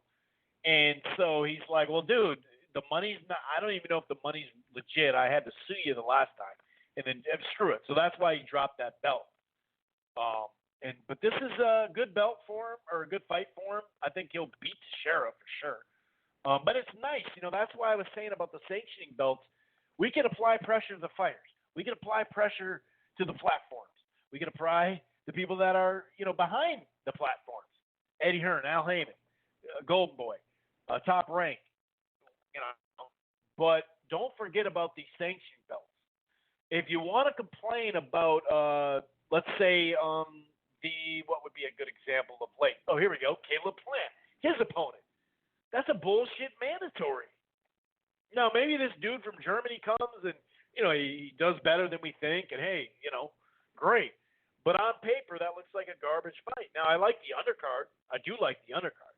But that's a sanctioning belt fight. They already tried to do Truax and Caleb, or Truax and Quillen. Truax got cut in the first fight, then got hurt, and so he was off the table. And then Quillen got beat by Angulo. But when they even, I don't know if they tried to leak it out there to see how people would feel about it, but people were saying if Angulo and Plant gets made, it shouldn't be made. It's against the law. It should be against the law. Whoever makes that fight should be thrown in jail. That's what some folks in the media were saying, or the part-time media promoters and stuff like that too. So, and I'm not saying, oh, dude, I want Angulo, and you know, but if you were lined up with Quillen, fair amount of people were okay with Quillen or Truax, because those are vets that are good fights for him. And Angulo, you know, he pulled the upset, so it is what it is. But anyway, this is important. If you look at Gary Russell and Lomachenko, if you look at some of these, the Jacobs and Golovkin had the same belt and they made it a mandatory. Like a lot of these times when we've seen cross promotion, it's because it went to purse bid. A lot of these fights of late that I'm speaking of are purse bid stuff. Here's a little bit more news. Inoue and Casemiro is reportedly going to happen in Vegas, because Inoue has that Vegas deal. I think he's going to fight in Vegas twice a year. They're trying to get the Japanese, you know, the not the whale. Well, that's what they call the whales. You know, the big spenders, the gamblers. You know, there's a fair amount of them that are Japanese. They come over to Vegas and they spend a lot of money. Well, if you can get Inoue popping, that'd be good for, you know, the Asian culture on the West that they can tap into, but also the Japanese high rollers coming over here. You know what I mean? So anyway, that fight sounds like April 25th. I believe it's going to be at the Mandalay, but I'm not totally sure. It could be at like the Cosmopolitan or something like that too. It's going to be for the IBF, WBO, and WBA at Bantamweight. So that sounds, like I said, April 25th, I think, is the working date. So that's a tad bit of news as far as the last time we talked. Speaking of that, as far as that promotional company, Bob Arum, chunk of time ago, I think I already talked about this on the show before, that he offered Crawford up for a 2-fight deal, one MMA because he has a wrestling background, and one boxing. The contracts haven't been signed, but it sounds like Joe Joyce and Daniel Dubois. I call him Dubois. Dubois. It is Dubois. I call him Dubois because I had a buddy from Tennessee. His last name was Dubois. Just like that. But anyway, Dubois sounds like they're going to fight. That's a good fight. I like that fight. That's a good heavyweight scrap. Sign me up for that one. But yeah, it sounds like Joe Joyce agrees to term. This is actually a recent one here. With Daniel Dubois in April in the 02, I guess. I guess he received a higher offer, considerably higher offer, to fight his British rival rather than that Higgruff. What was his name? That heavyweight, really good heavyweight. I just forgot how to say his name. Hrgovic. So either way, though, any of those fights would have worked for me. You know what I mean? That's fine. So that's some fight news there too. What else do we got? Well, just Sampson Boxing to clean that up. He, now he has the Taylor Kong Song. It sounds like, Rivera and Ugas have cards coming up. For him, he has Ugas and Rivera. He has Fundora. Just got. I don't know the guy he's fighting. I got to go look into him. I know he's undefeated, but Fundora just got signed to that undercard. So big ups to Sampson Boxing. They're getting their shit done. Here's some interesting news. Sergey Derevchenko has been evaluated.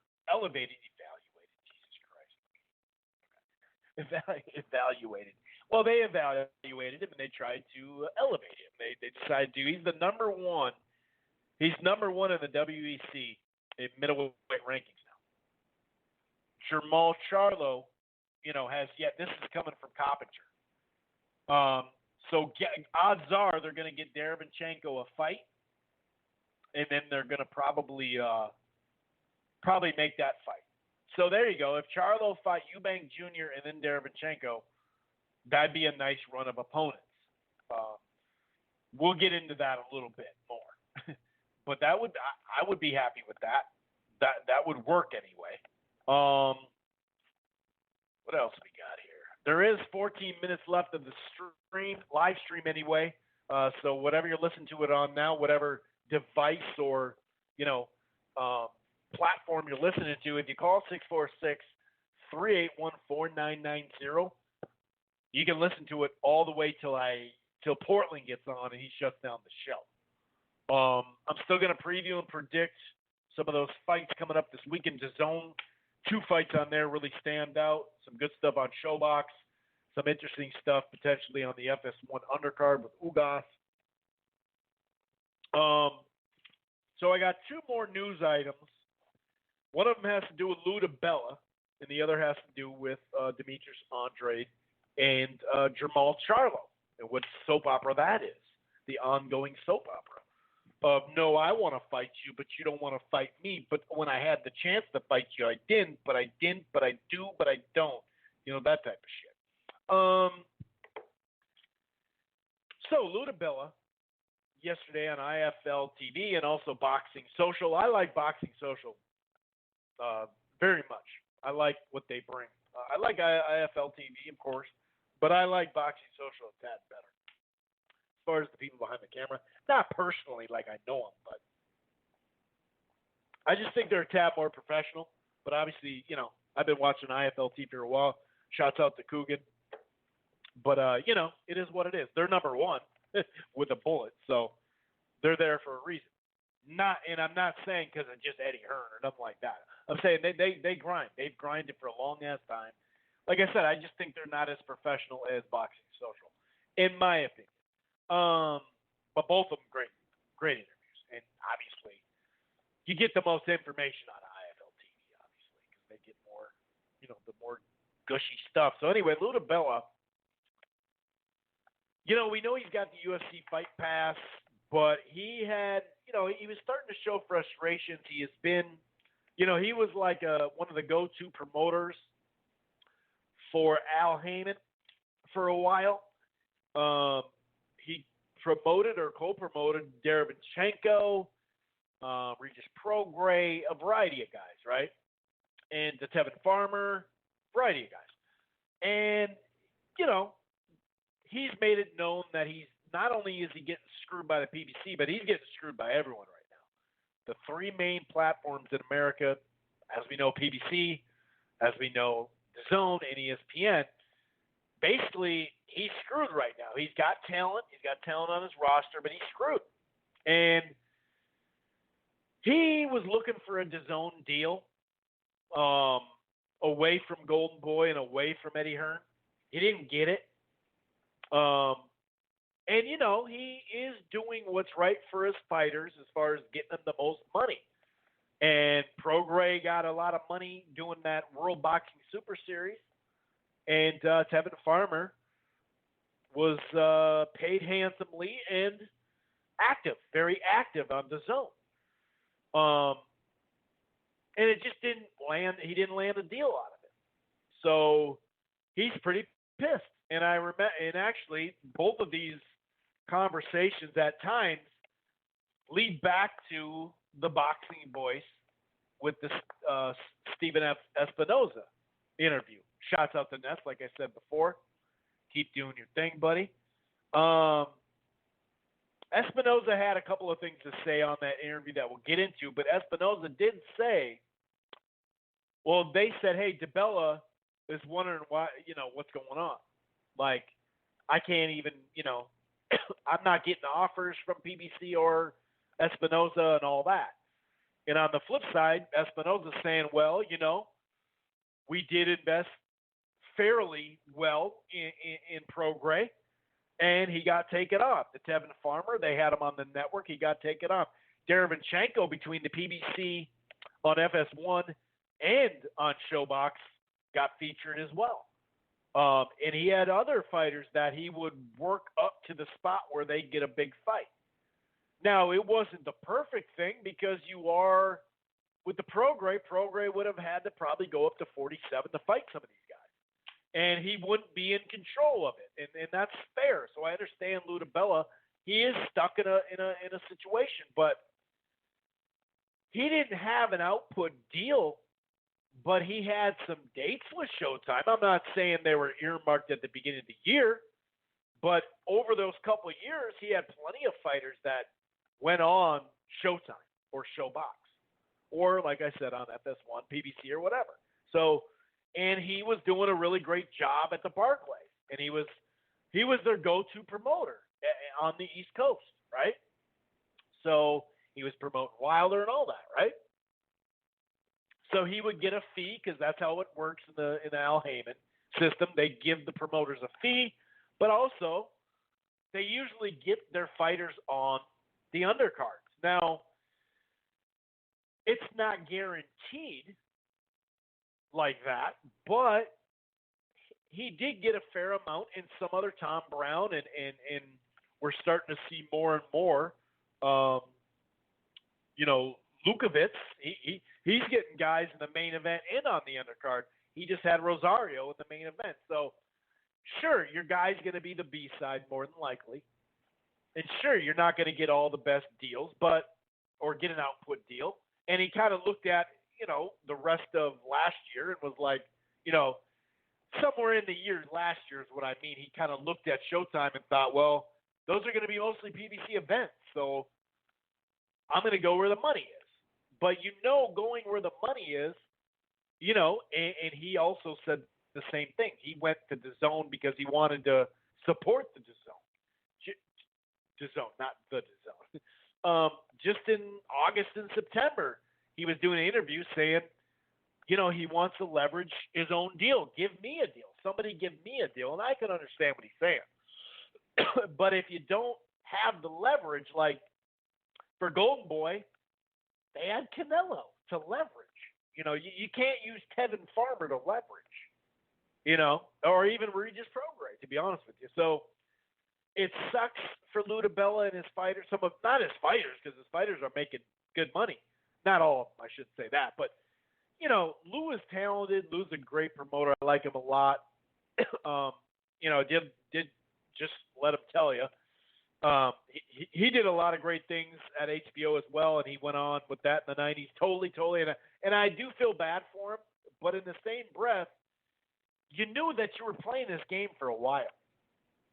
And so he went off on ESPN. He went off on DAZN too a little bit here and there, saying, I want my own stuff. I'm screwed. It's like whenever they want to, as soon as someone offers me something for one of my fighters, then the others come out. But even like he talked about Derevchenko, how he said, after that Golovkin fight, I got no offers, But here's the thing, though.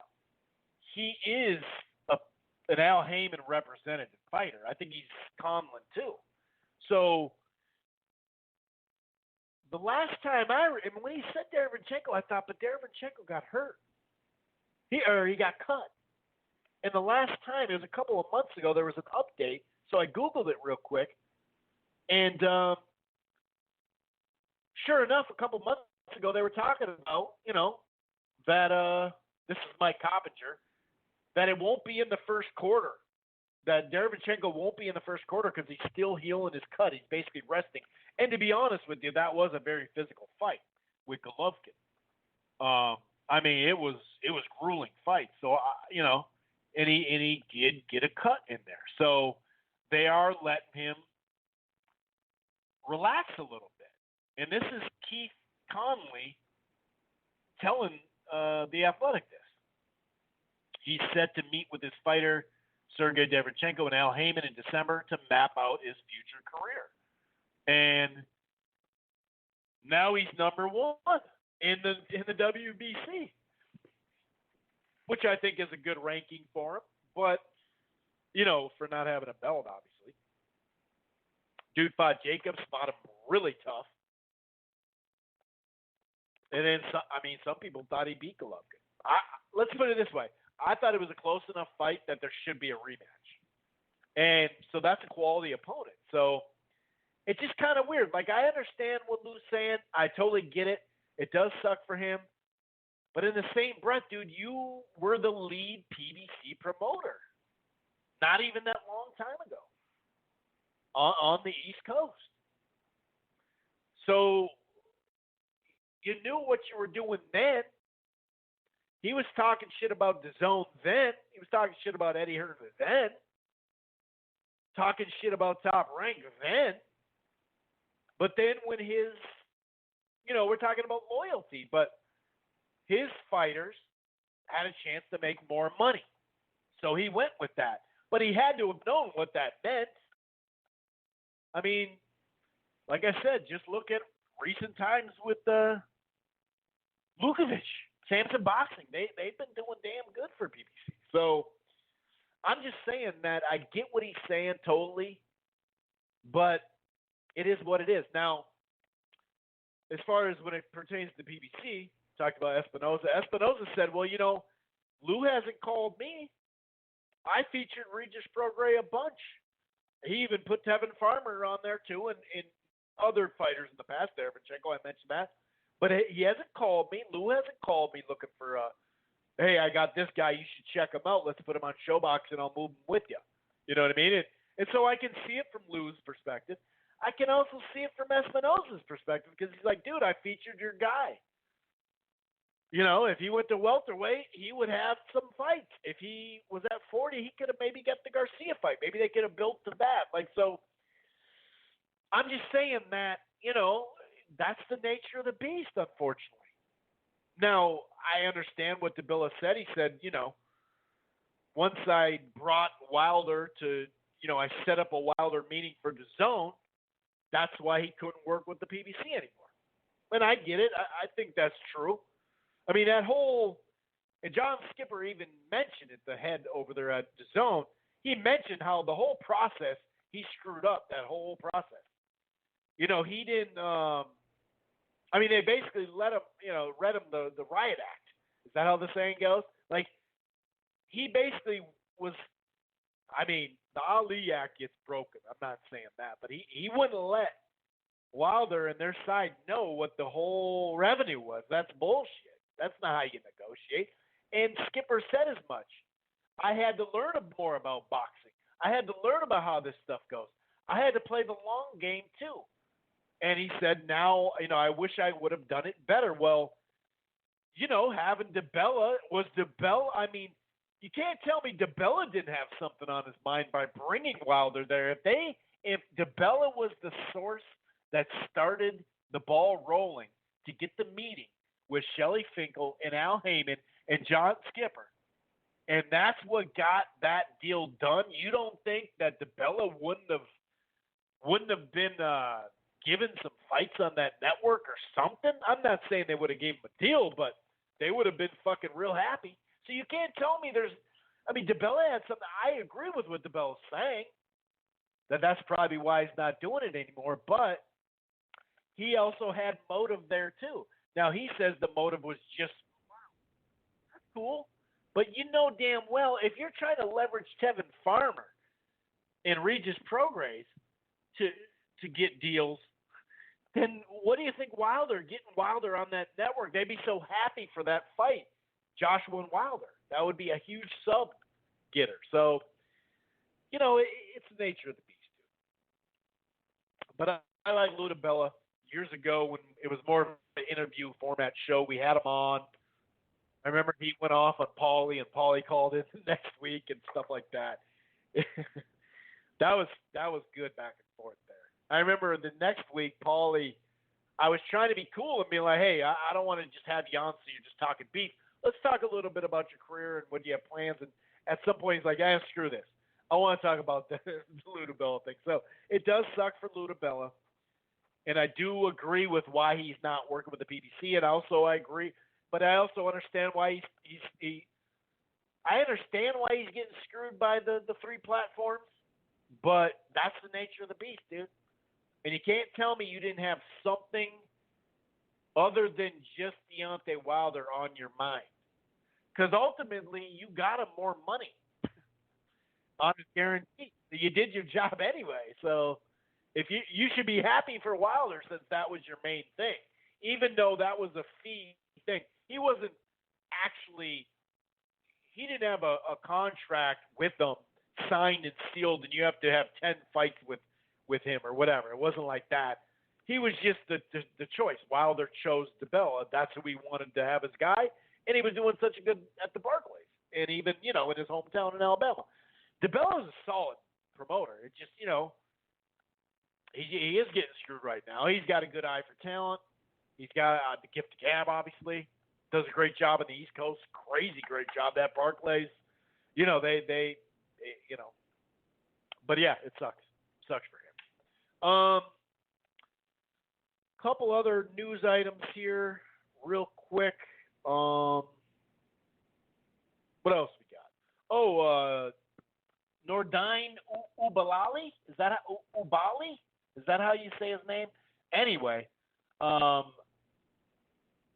TGB, Tom Brown, the promotion, who gets paid a fee to promote for BBC. We know that. He gets his guys on there too, though. It's the same thing, or similar, I should say, with what DiBella was doing. Is it Ubali? Ubalia. Ubali. Anyway, he's gonna. This is according to Coppinger. He is set to defend his bantamweight title against Nonito Donaire. And since TGB is the lead promoter, they have the fight earmarked to be televised by Fox or Showtime or a pay-per-view undercard in the coming months. That's a good fight. I like that fight. I like that fight a lot. We did actually get a little bit of news that I hadn't talked about. Let me just make sure. We're going to do a little boxing Twitter segment tonight, too. I got some doozies, dude. Oh, my God, I got some doozies. We actually got the official number. A lot of people were like, nah, Steven Espinoza, he's lying about Tank. He's lying on him. He's lying on him. He of course, Steven Espinoza, who works for Showtime, is going to lie and puff up the numbers for the gate numbers, right? For Gervonta Davis and Gamboa. Well, now we have it right from the commission, not from Espinoza. Espinoza said it was over $2 million. Can't remember if he said what he said. I can't remember the exact number he said. I think it was over $2 million. I don't know. But now we know that he sold 1,108 or 11,824. I'm having problems reading tonight. 11,824 sold. Tickets comp 1350 or 1351, which is a normal number for a big crowd. And the gate was 2.587, so damn near 2.6. So 2.5 million. And this actually was Jay Rosales 13. He got the information. And so that's kind of funny. Kind of funny how that is. He also said this beats the UFC event that they had been in that same arena. Apparently, UFC 88 in 2008 edged it, but Tank had a bigger average ticket sale. So does that mean edge the gate, or does that mean, I don't know. I'm not sure. But anyway, there's a little bit of news there. And also, okay, so anyway, let's get this real quick. Now, I talked about Charlo last week and how I thought if last year, like I said last week, if the Canelo fight was offered and it was anywhere near in the ballpark of what Danny Jacobs made, which was about $10 million, and then I think his 3-fight deal was 15. So a $10 million and then 2.5, which is a lot of damn money. And we don't know the numbers, which was kind of silly because Oscar was like, well, that ship sailed. It's like, well, then tell us what he turned down. At least tell us, I don't know. But either way, if that was in the ballpark of what Danny Jacobs made, which I think it would have to be because, it's in the same realm, even if it's close. Like I said, it doesn't have to be exact deal. Then Charlo should have taken that deal.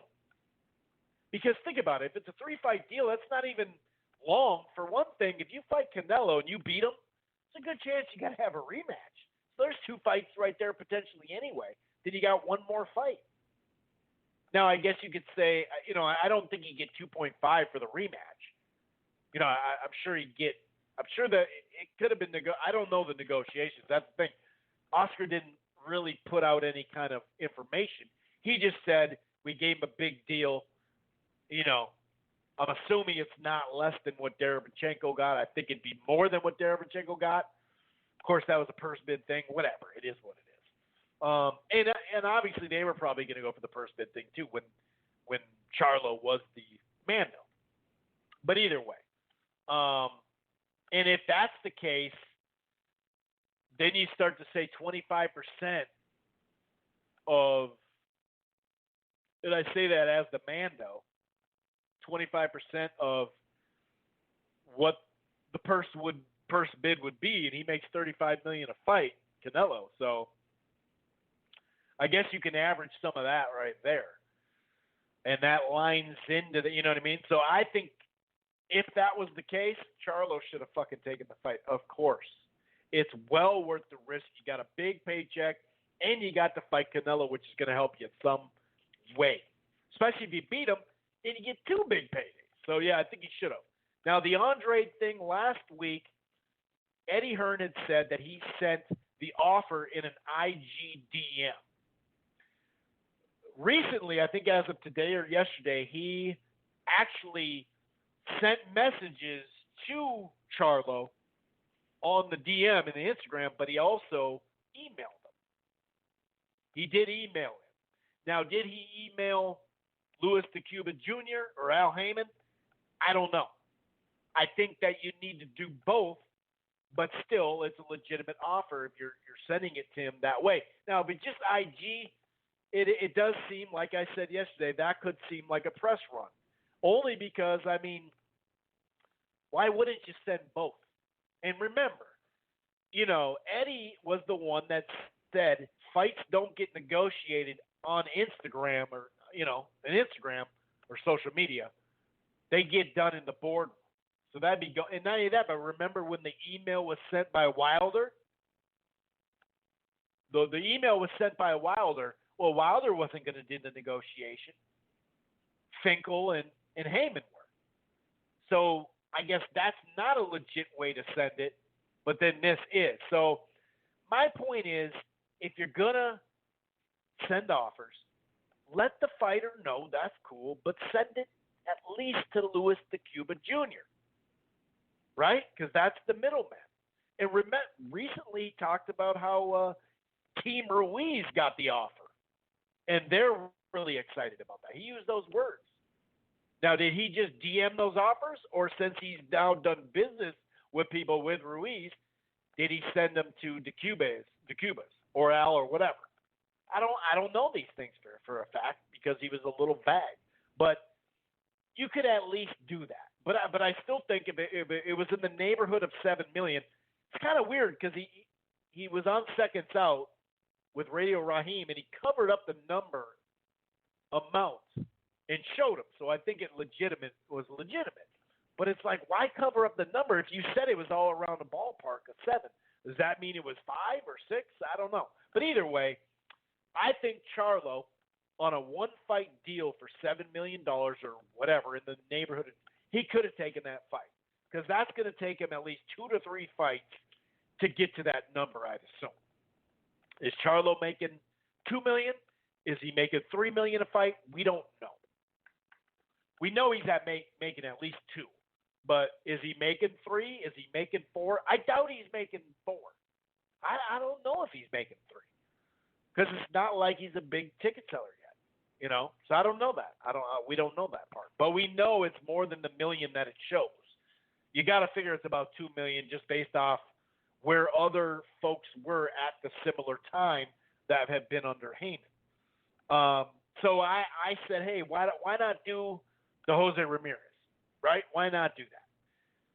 So that was last week. Now this week, pertaining to that Stephen Espinoza interview, shouts out to the Boxing Voice once again, Ness.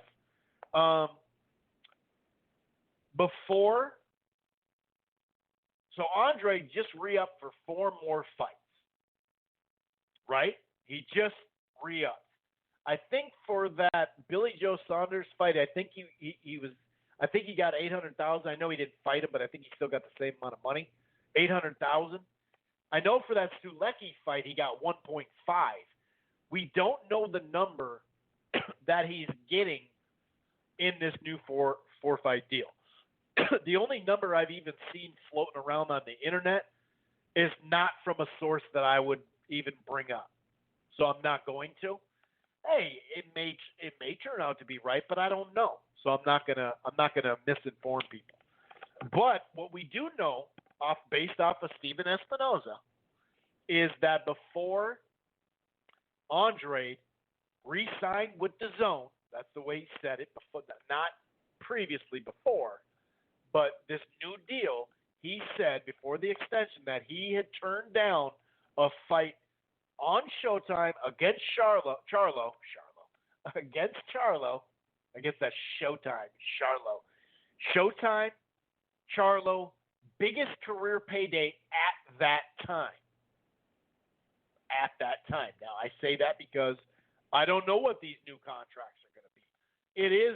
It kind of seems legit because of the big raise from $800,000 to a different fight when you see what he got for Sulecki, I think that's actually how you say that. So I'm not totally sure on that one, but I believe it was $1.5 million that he got for Sulecki.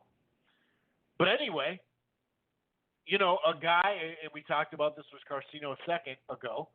I've always said that I think Charlo and Andrade would much rather cash in against a opponent like Golovkin or Canelo, then they'd rather cash in trying to beat each other. And it'd be less cashing in, obviously, but still it'd be big. So, yeah, this summer, he made 1.8 or 1.5, sorry, on that fight with Sulecki.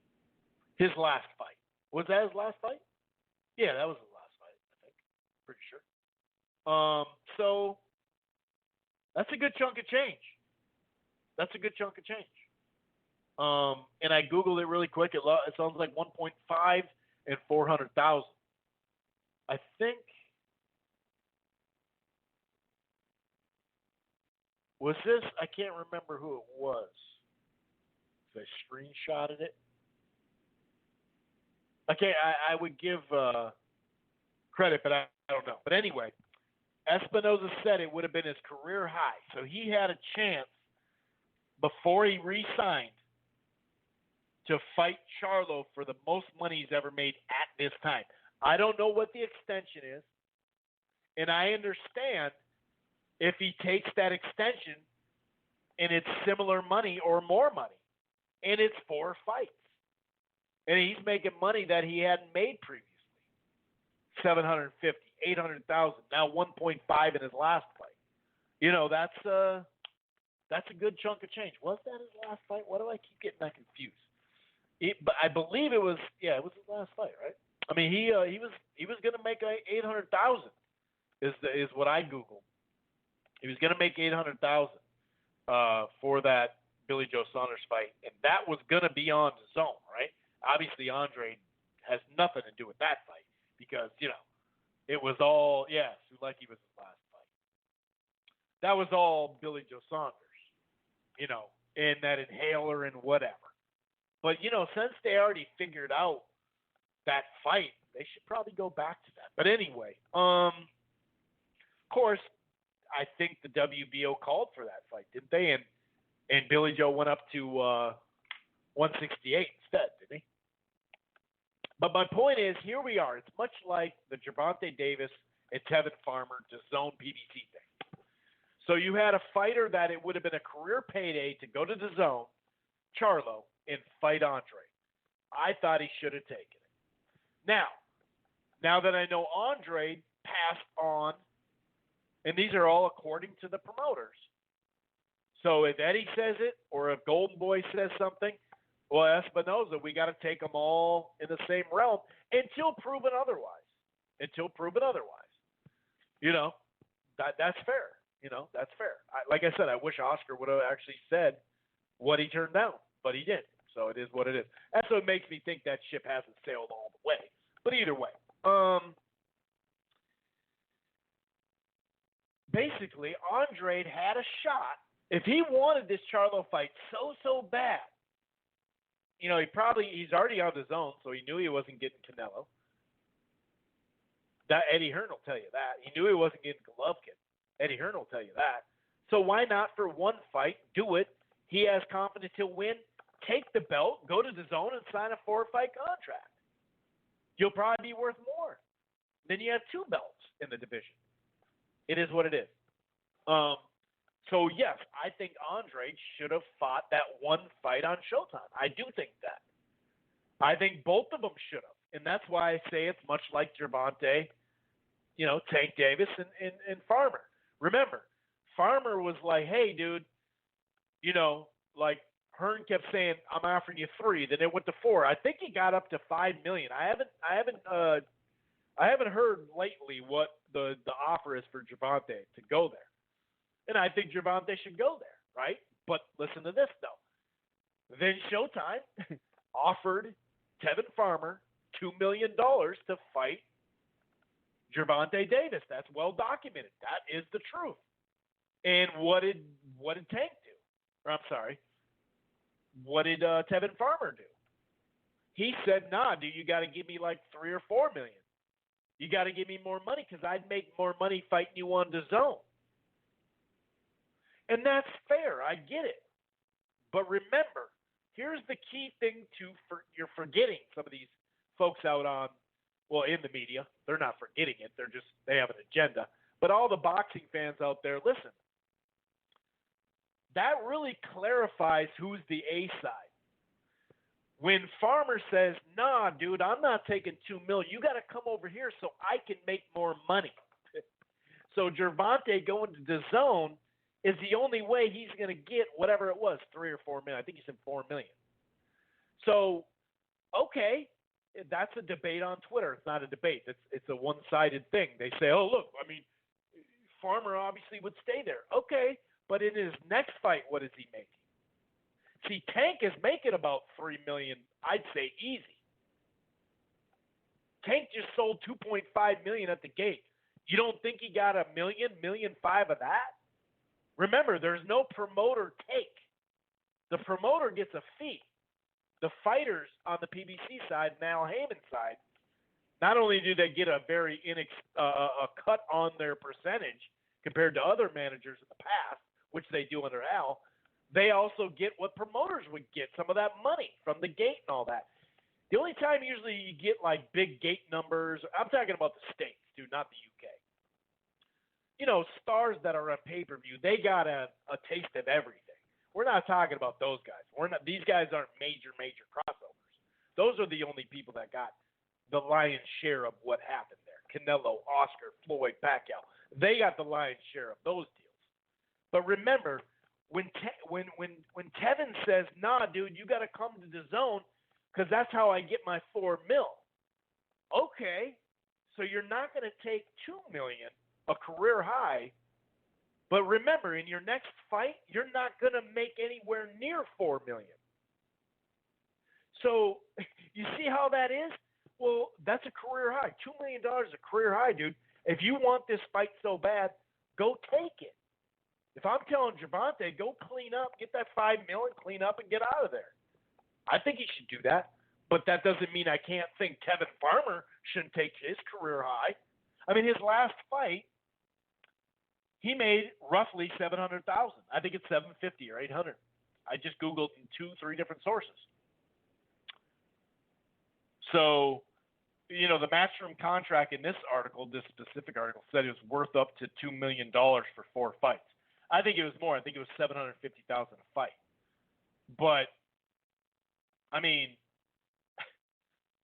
like, okay, so your next fight, your next 2 fights, weren't even $1 million. And I'm not ripping it.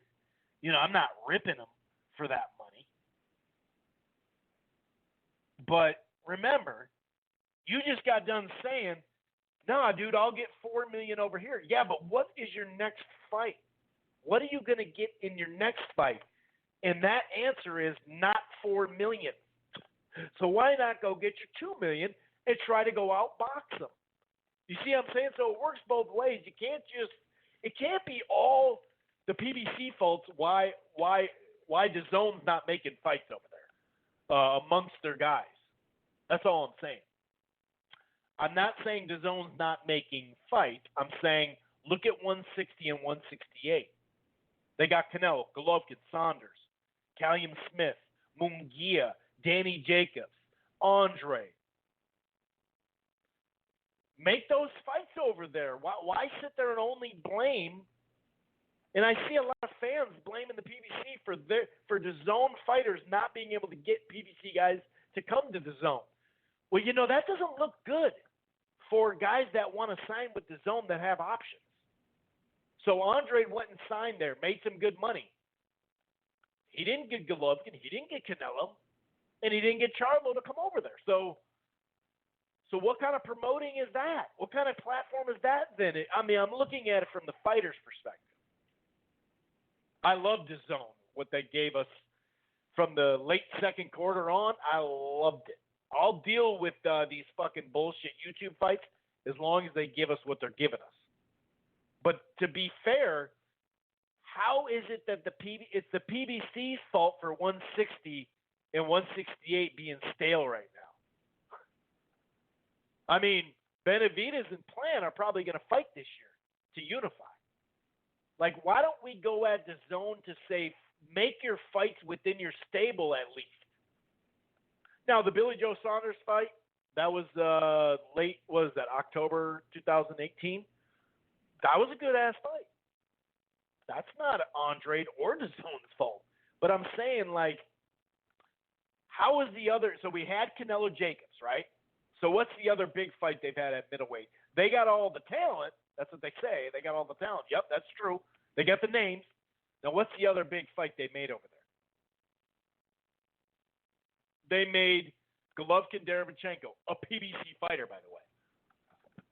Well, how'd that happen? That was because of a purse bid. Derevchenko was either going to fight Canelo or Golovkin, and he got one of them. You know, that's just the bottom line. So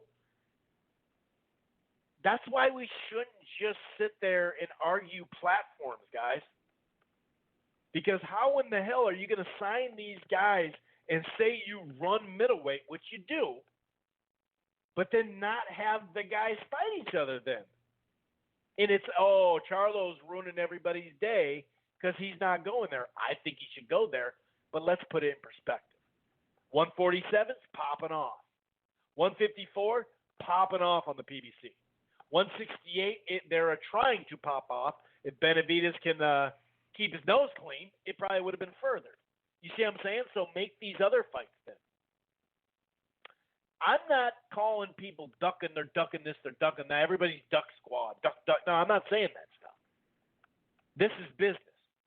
This is business. I don't even have a problem Andre and Charlo looking for Golovkin and Canelo first. I mean, look at Golovkin did that. People got, so many folks that are bitching about this situation or these two situations that I'm speaking of now allowed Golovkin just to do whatever the fuck he wanted until he fought Canelo. And then as soon as he fought Jacobs, now he's old. Well, shit, it was a close fight. He's obviously old. So which one is it? I got an idea. Let's stop just platform fucking debating. Now, if you want to debate who's got the best fights or how about a debate online about who's going to win a fight? Oh, my God. Wow, that would be cool. Can we get back to some of that? And remember, DiBella's bitching, I'm bitching, you're bitching, we're all bitching, right? Complaining. Teddy Atlas. We all know that the money's going to drop out of this for the fighters. There's no way there's going to be 120 or 110 cards a year in the coming years. We know something's got to give. So, yeah, there is some issues with boxing, but let's not forget. All this bitching, right? A couple of fights don't get made. Spence Crawford didn't get made.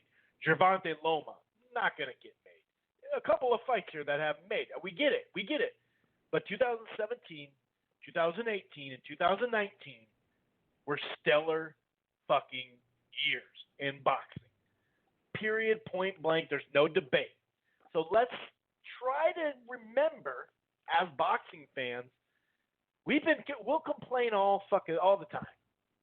But remember, keep it in the realm of reality. We had a damn good last year. Fox and FS1 kind of popped off the year in the first quarter, but then DAZN, late April, they popped off. They did pretty damn good in the summer, and then they fucking closed crazy last year. ESPN was hit or miss. ESPN Plus was better, right? It was definitely better than ESPN. I think, let's hope. I like their cards so far compared to what they've been giving us. So I'm just saying that we've had 2017 and 2015 was way better than people give it credit for. They just didn't like the fact that Mayweather-Pacquiao was a 10-2 fight, so they're just crying. Like, I understand crying over spilt milk, but at some point you got to clean up that fucking milk, fill your fucking cup back up, and drink the goddamn milk again. You know what I'm saying? Like, we've had a lot of shit go right, too. We got a rematch, 1 and 2. Most people think it's 1 and 2. Now, AJ's in there, obviously, but he took an L, so he's 3. Okay, great. We got 1 and 2 coming up. What did you think? They were all going to make all their best fights in the first 2 months when they have the major fight, one of the major fights of the year?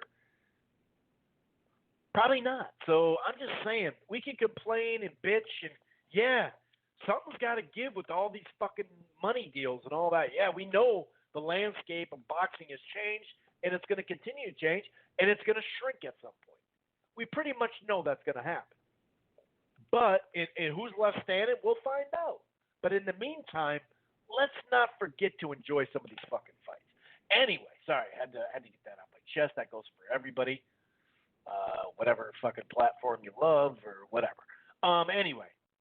Whoa, didn't mean to do that. My bad. What the hell was that? Okay. So I'm going to break down these fights. 2 fights in particular that I'm going to spend a little time on. The other ones I'll just kind of preview and walk you through and blah, blah, blah, right? And then we're going to end with Portland. Jesus, what the hell? Okay, so I'm not going to sit here and tell you I know a lot about Luke Keeler. You know what I mean? I'm just not going to do it. You know, I hope he brings a fight from what I see and from what I hear from folks I trust. They say he's going to bring a fight. Let's hope. That's any kind of stay busy fight. That's all I give a shit about. That it looks somewhat better than what Hurd and Santana, or like what Danny Garcia and Redcatch look like. To me, I thought that was going to be a lot more action packed. Hurd, you know, it was still an interesting, or not interesting, but it was still a somewhat action fight, both of them, but it was really way more one-sided. The way Hurd was fighting one-sided was weird. And the funny thing is, I actually enjoyed the Hurd Santana fight more than the main event, which is telling you something. But either way, that's I just hope it's good. Like it gives you something. Maybe maybe Keeler gets into his grill early, makes it a tough fight, and then Boo Boo knocks him out. Whatever, I don't know. Maybe there's an upset. I don't know. We'll see. As far as the Jake Paul and Gibbs, I don't fucking know his name. No offense, Gibb. Is that his last name, Gibb? Let me see it really quick.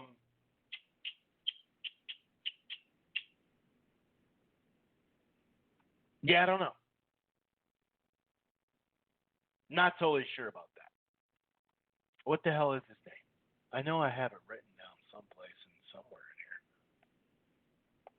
in here. Yeah, I don't know it. That just shows you how much I'm pumped about this fight. I know Jake Paul. And my nephews who were all about those 2 first fights, they're not checking for this fight. But that doesn't mean that folks aren't going to check it. I think it'll definitely help the sales. I definitely think it'll help the sales. I think it'll help the sales. I don't know how they're doing. I haven't even checked, but I think it helps the sales for sure. Gibb. So Gibb? Aneeson? So yeah, that fight.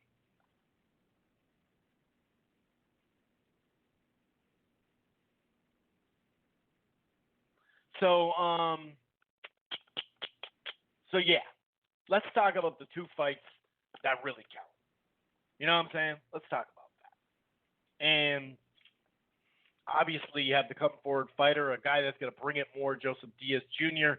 It's Evan Farmer, a guy that he can move, he can box on the outside, but he is a guy that can stand in front of you and use his defense and counter, and he mixes up his punches. He's a very busy fighter. Very busy fighter. And you know, I hope Diaz. You know, if you look at Joseph, I should say, he started way too late against Gary Russell Jr.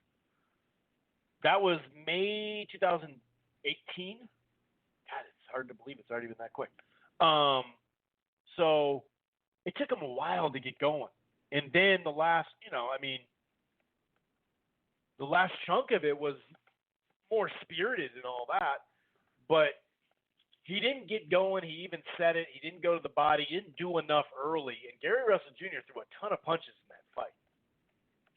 So I don't think it's going to be all that different in this fight. I think it'll just be more competitive. Farmer has hand speed, but nothing like Gary Russell Jr. I mean, that's not really ripping Russell Jr., right? Or Farmer. But so yeah, he's definitely going to have to start a little faster. He's definitely going to have to cut the rim. And once he cuts that ring, he's going to have to try to trap him on on the ropes in the corner and try to just work that body. He's going to have to destroy the body, dude. He's going to have to destroy the body. He's going to have to really hit him on the hip, do whatever. Just make him get on his bike. Make him get on his 10-speed. Make him get on his scooter. That way, maybe some of the judges won't be, there for that. They'll be like, nah, I'm good. You know what I mean? But Farmer, like I said, he can move, but he also can sit right there in front of you, and he can go to the body. Garcino mentioned that too. He definitely is a good body puncher too. And he also has a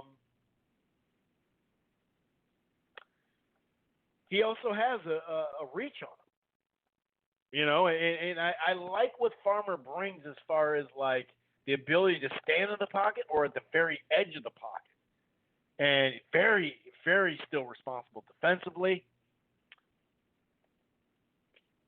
I don't know, man. I think he's got a 3-inch reach. And for an outside fighter, that's a lot. So he can already duck and dodge and all that. I mean, the only thing I think Diaz, he's got to be able to up his punch rate. He's got to be able to throw in combination. And he's got to just be able to rough his ass up. Like I said, make it a rough and tumble affair. Hit him on the hip. Slow his ass down. But you got to start a lot quicker. And I just see Farmer, whether it's on the move, pivoting, or right there in front of him using his defense, I just think he's going to outwork him, outland him, outskill him in a sense as it goes on. But I do think the first half, like in the second half, I think we will see Diaz starting to make a run, and I think the fight will be on the table, say, 6th, 7th, 8th round. And it's really a matter of those last 5 rounds. I don't see a knockout in this one, but I see Tevin Farmer winning by decision. Whether that's unanimous or majority, I don't know.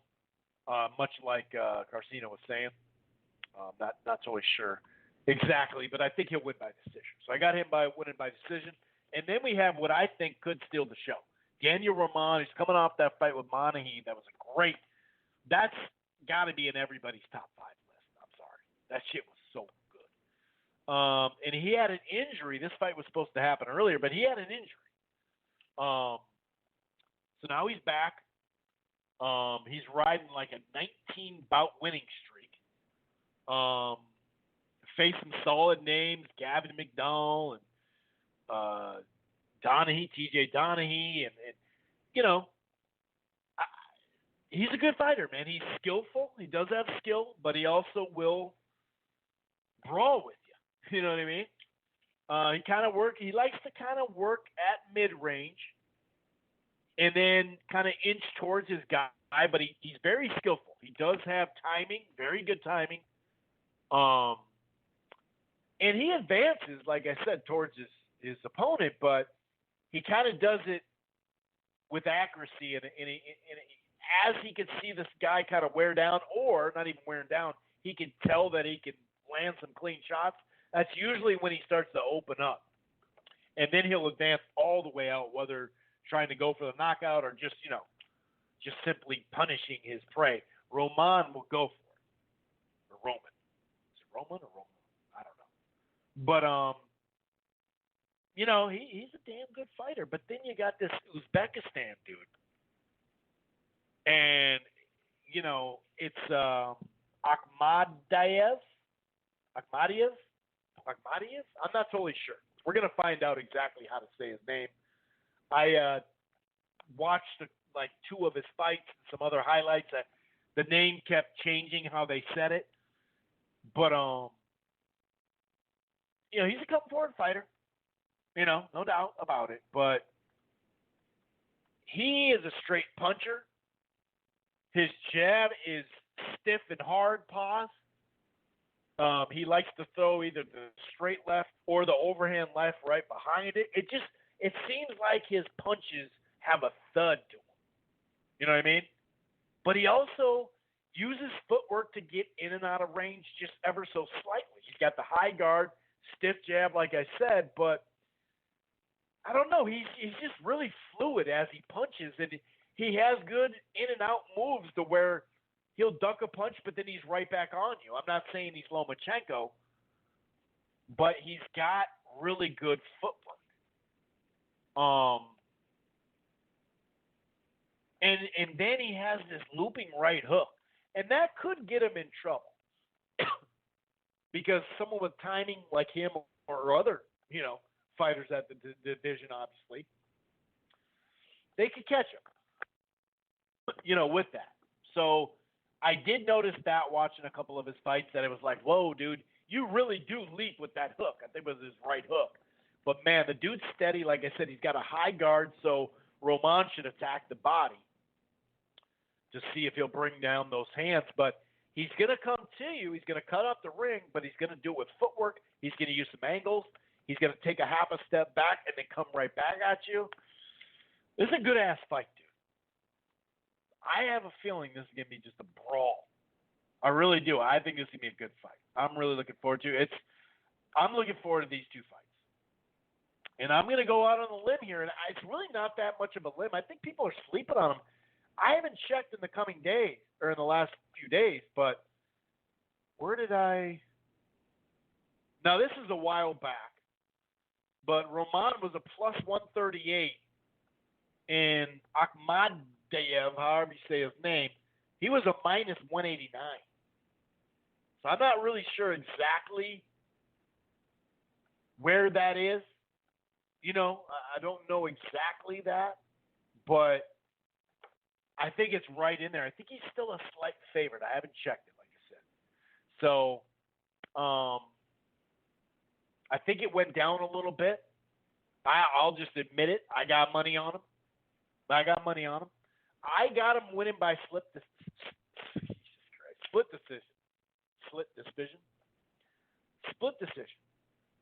I'm going with not really the underdog, but kind of just because he's eye test right now.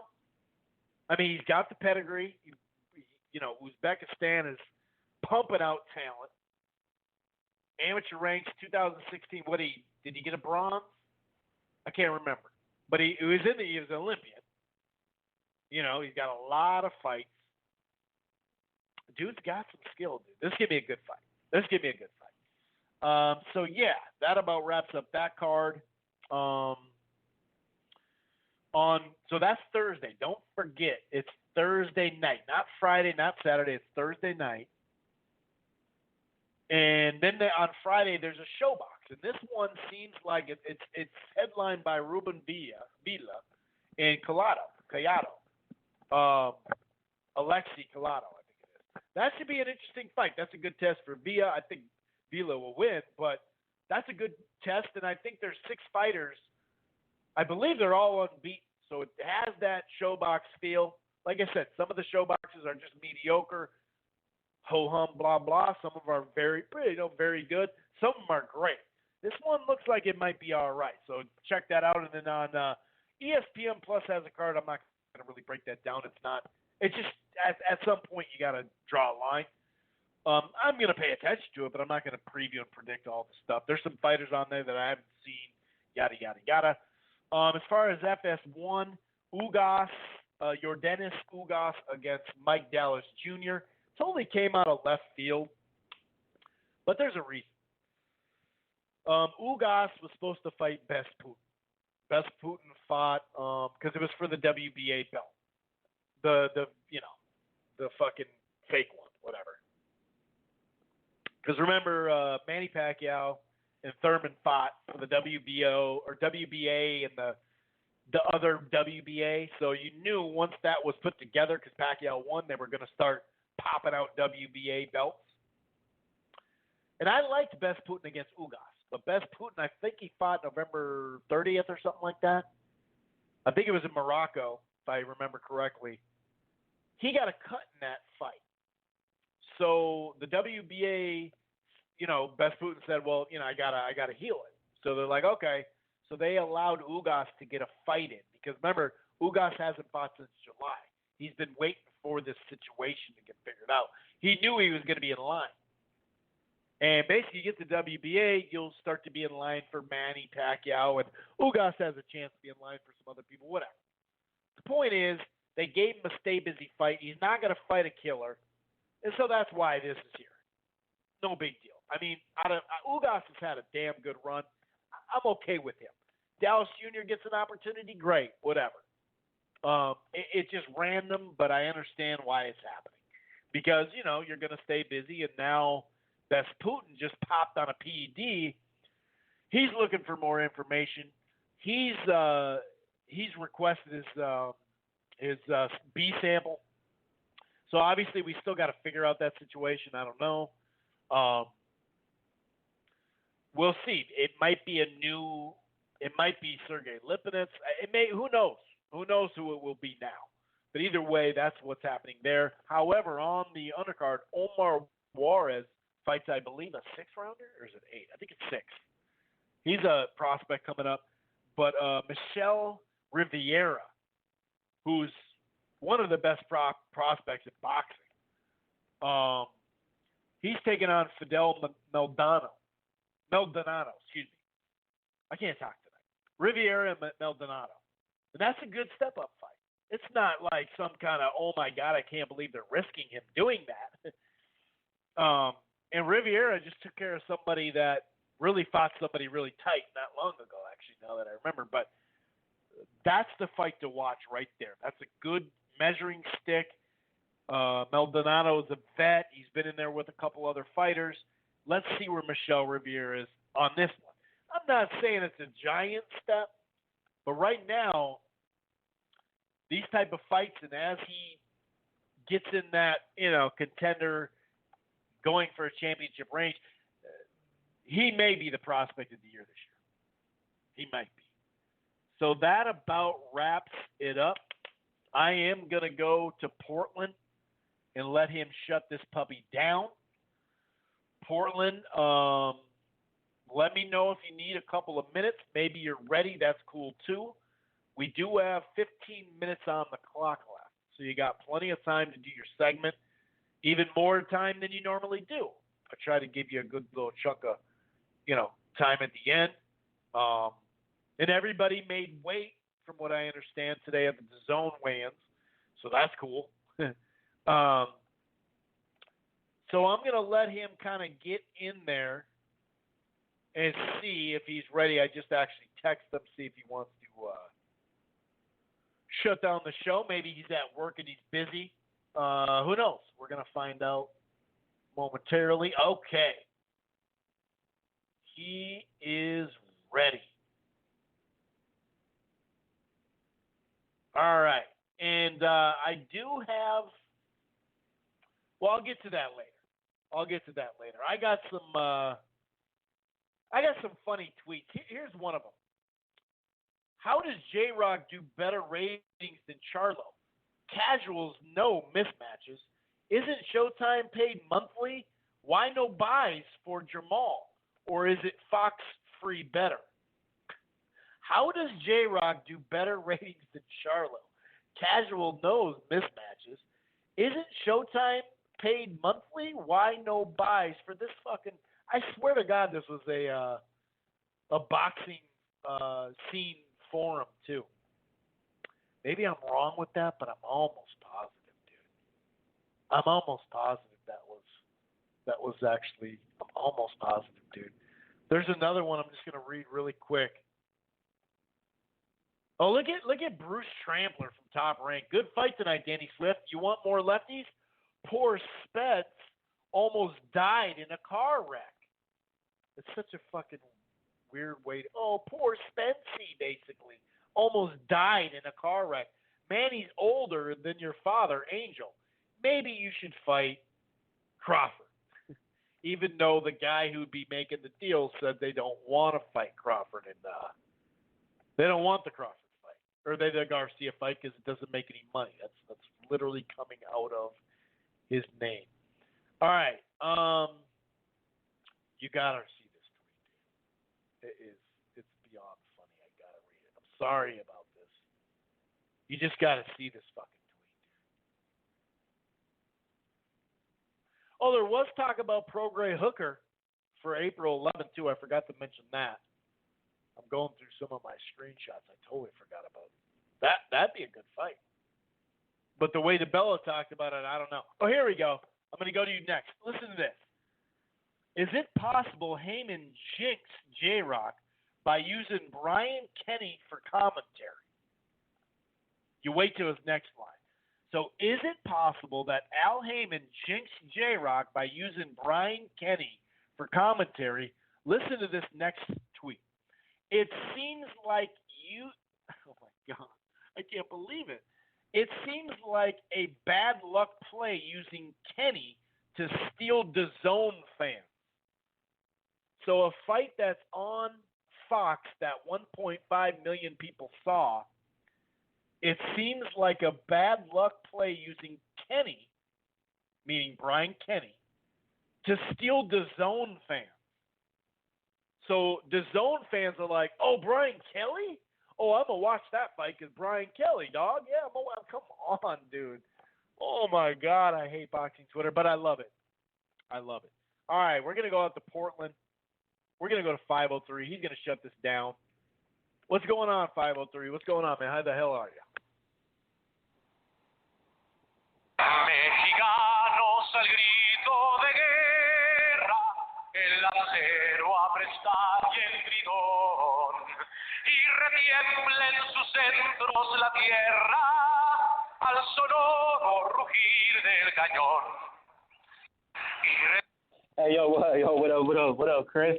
Yo, I had to play that anthem, man. It's back on, man. Happy as hell. But how you doing, Chris? How's everything, brother? What up? Doing good, man. Cool, man. And yeah, man, let me review this last weekend on Showtime. Like I don't know if you got to hear me, man. I wanted a miracle to happen for Red Catch, but it didn't happen. But at least it did go the distance.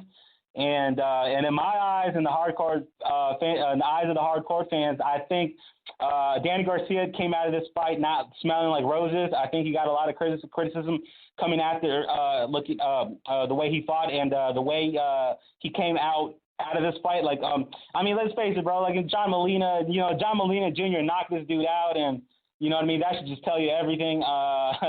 So, and if Danny Garcia wasn't able to knock him out, man, it's just like, I don't know, man. It just, he got criticism. And so that, I mean, to me, that's, I don't know, that's okay with me. You know what I mean? That fits with me well because, I mean, Danny, I mean, I respect him. But I just, like me, man, it's like he tries to get a bunch of tune-ups and then he all of a sudden tries to claim himself as like number one contender when he's clearly like avoiding Ugas. Like, man, he should have been fighting. If he had balls and he wanted to be a real Puerto Rican, man, he would have fought Ugas that night, man, and there wouldn't have been no Red Catch. I mean, that's my honest opinion.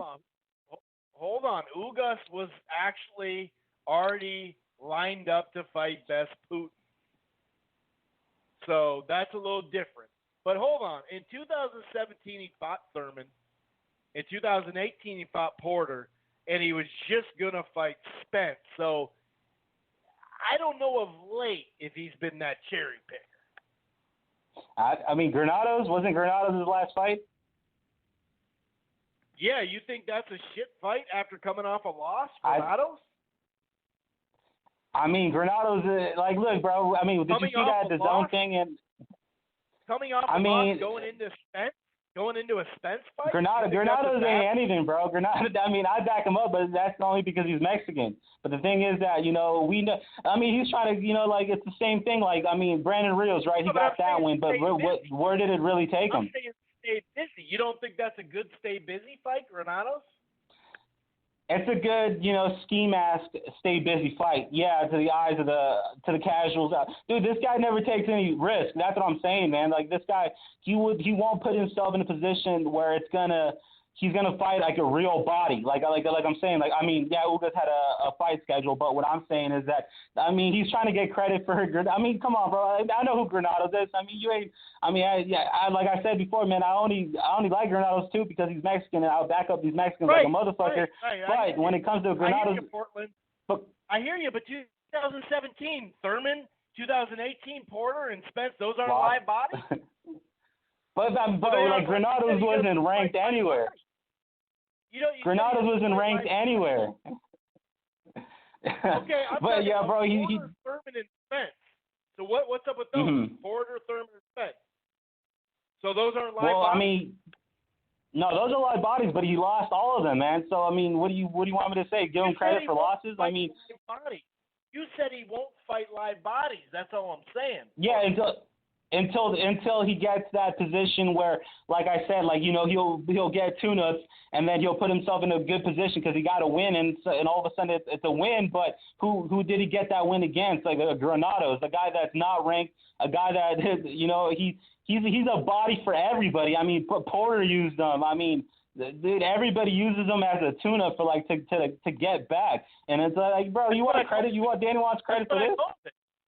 That's what I called it, didn't I? I said it's a tune-up, a stay busy. Yeah. I didn't say he should get a ballot for it. What you're saying is he doesn't deserve a Spence fight, and that's a little bit more something I could possibly agree with you. If you don't think he deserves a Spence fight, that's cool. But to say he doesn't fight bodies, I don't know about that.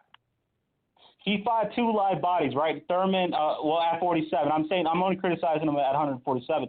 The live bodies at 147 was Thurman and Porter. So think about the other wins, right? The other 147 pounders. What he's got? Who now? I believe Paulie. I believe Lamont. I believe it's kind of I can't really think, but it's like who Rios, who Granados. Like, bro, like, dude, this guy, like, I don't know, whatever, bro. All I can say, like I said before, like, man, like, I respect him. I respect him. That's it. Like, but I don't have to like him. Like, you know what I mean? I criticize this guy all the time, but you know what I mean? It's whatever, man. It's like, what I'm saying is that he doesn't deserve a Spence, whatever. He's gonna get it.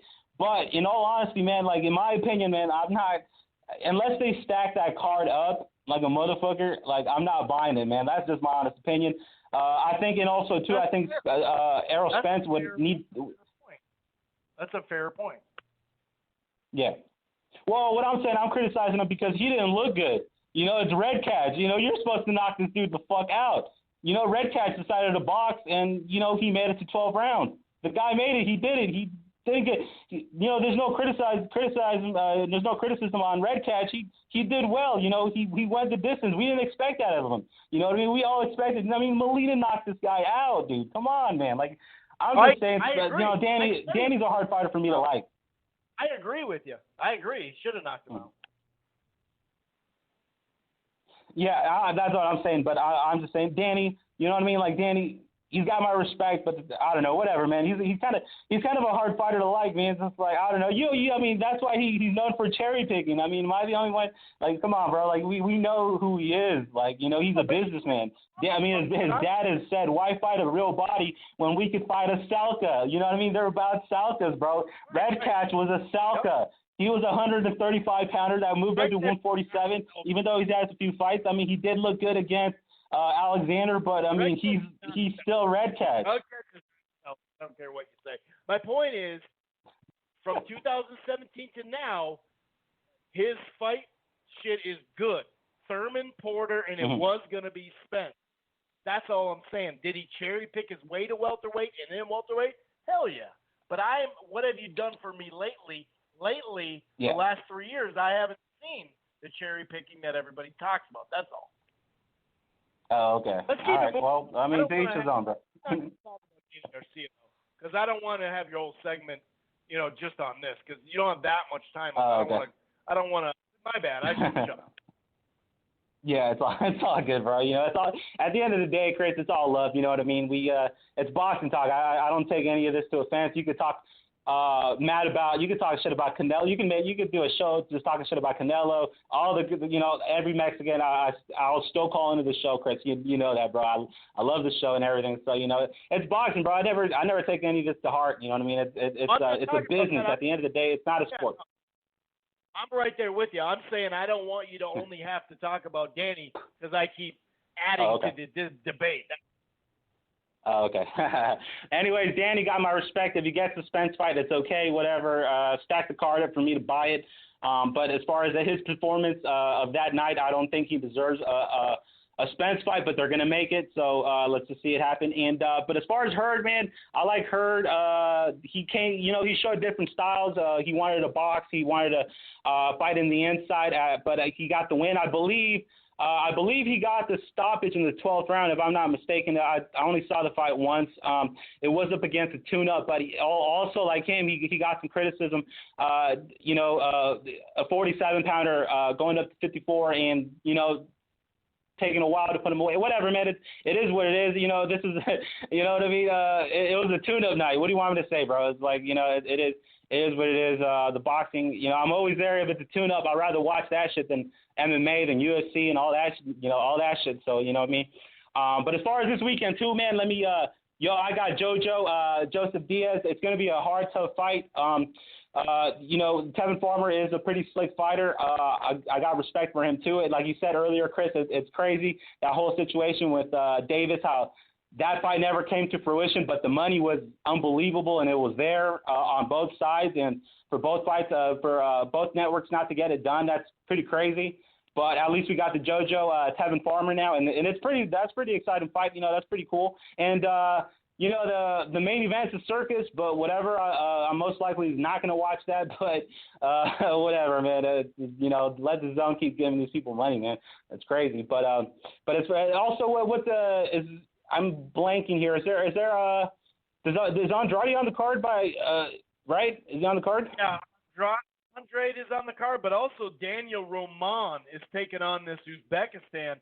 That might be the war of the night, dude. Okay, definitely. I'm definitely staying tuned. And it's Thursday, right? It's tomorrow?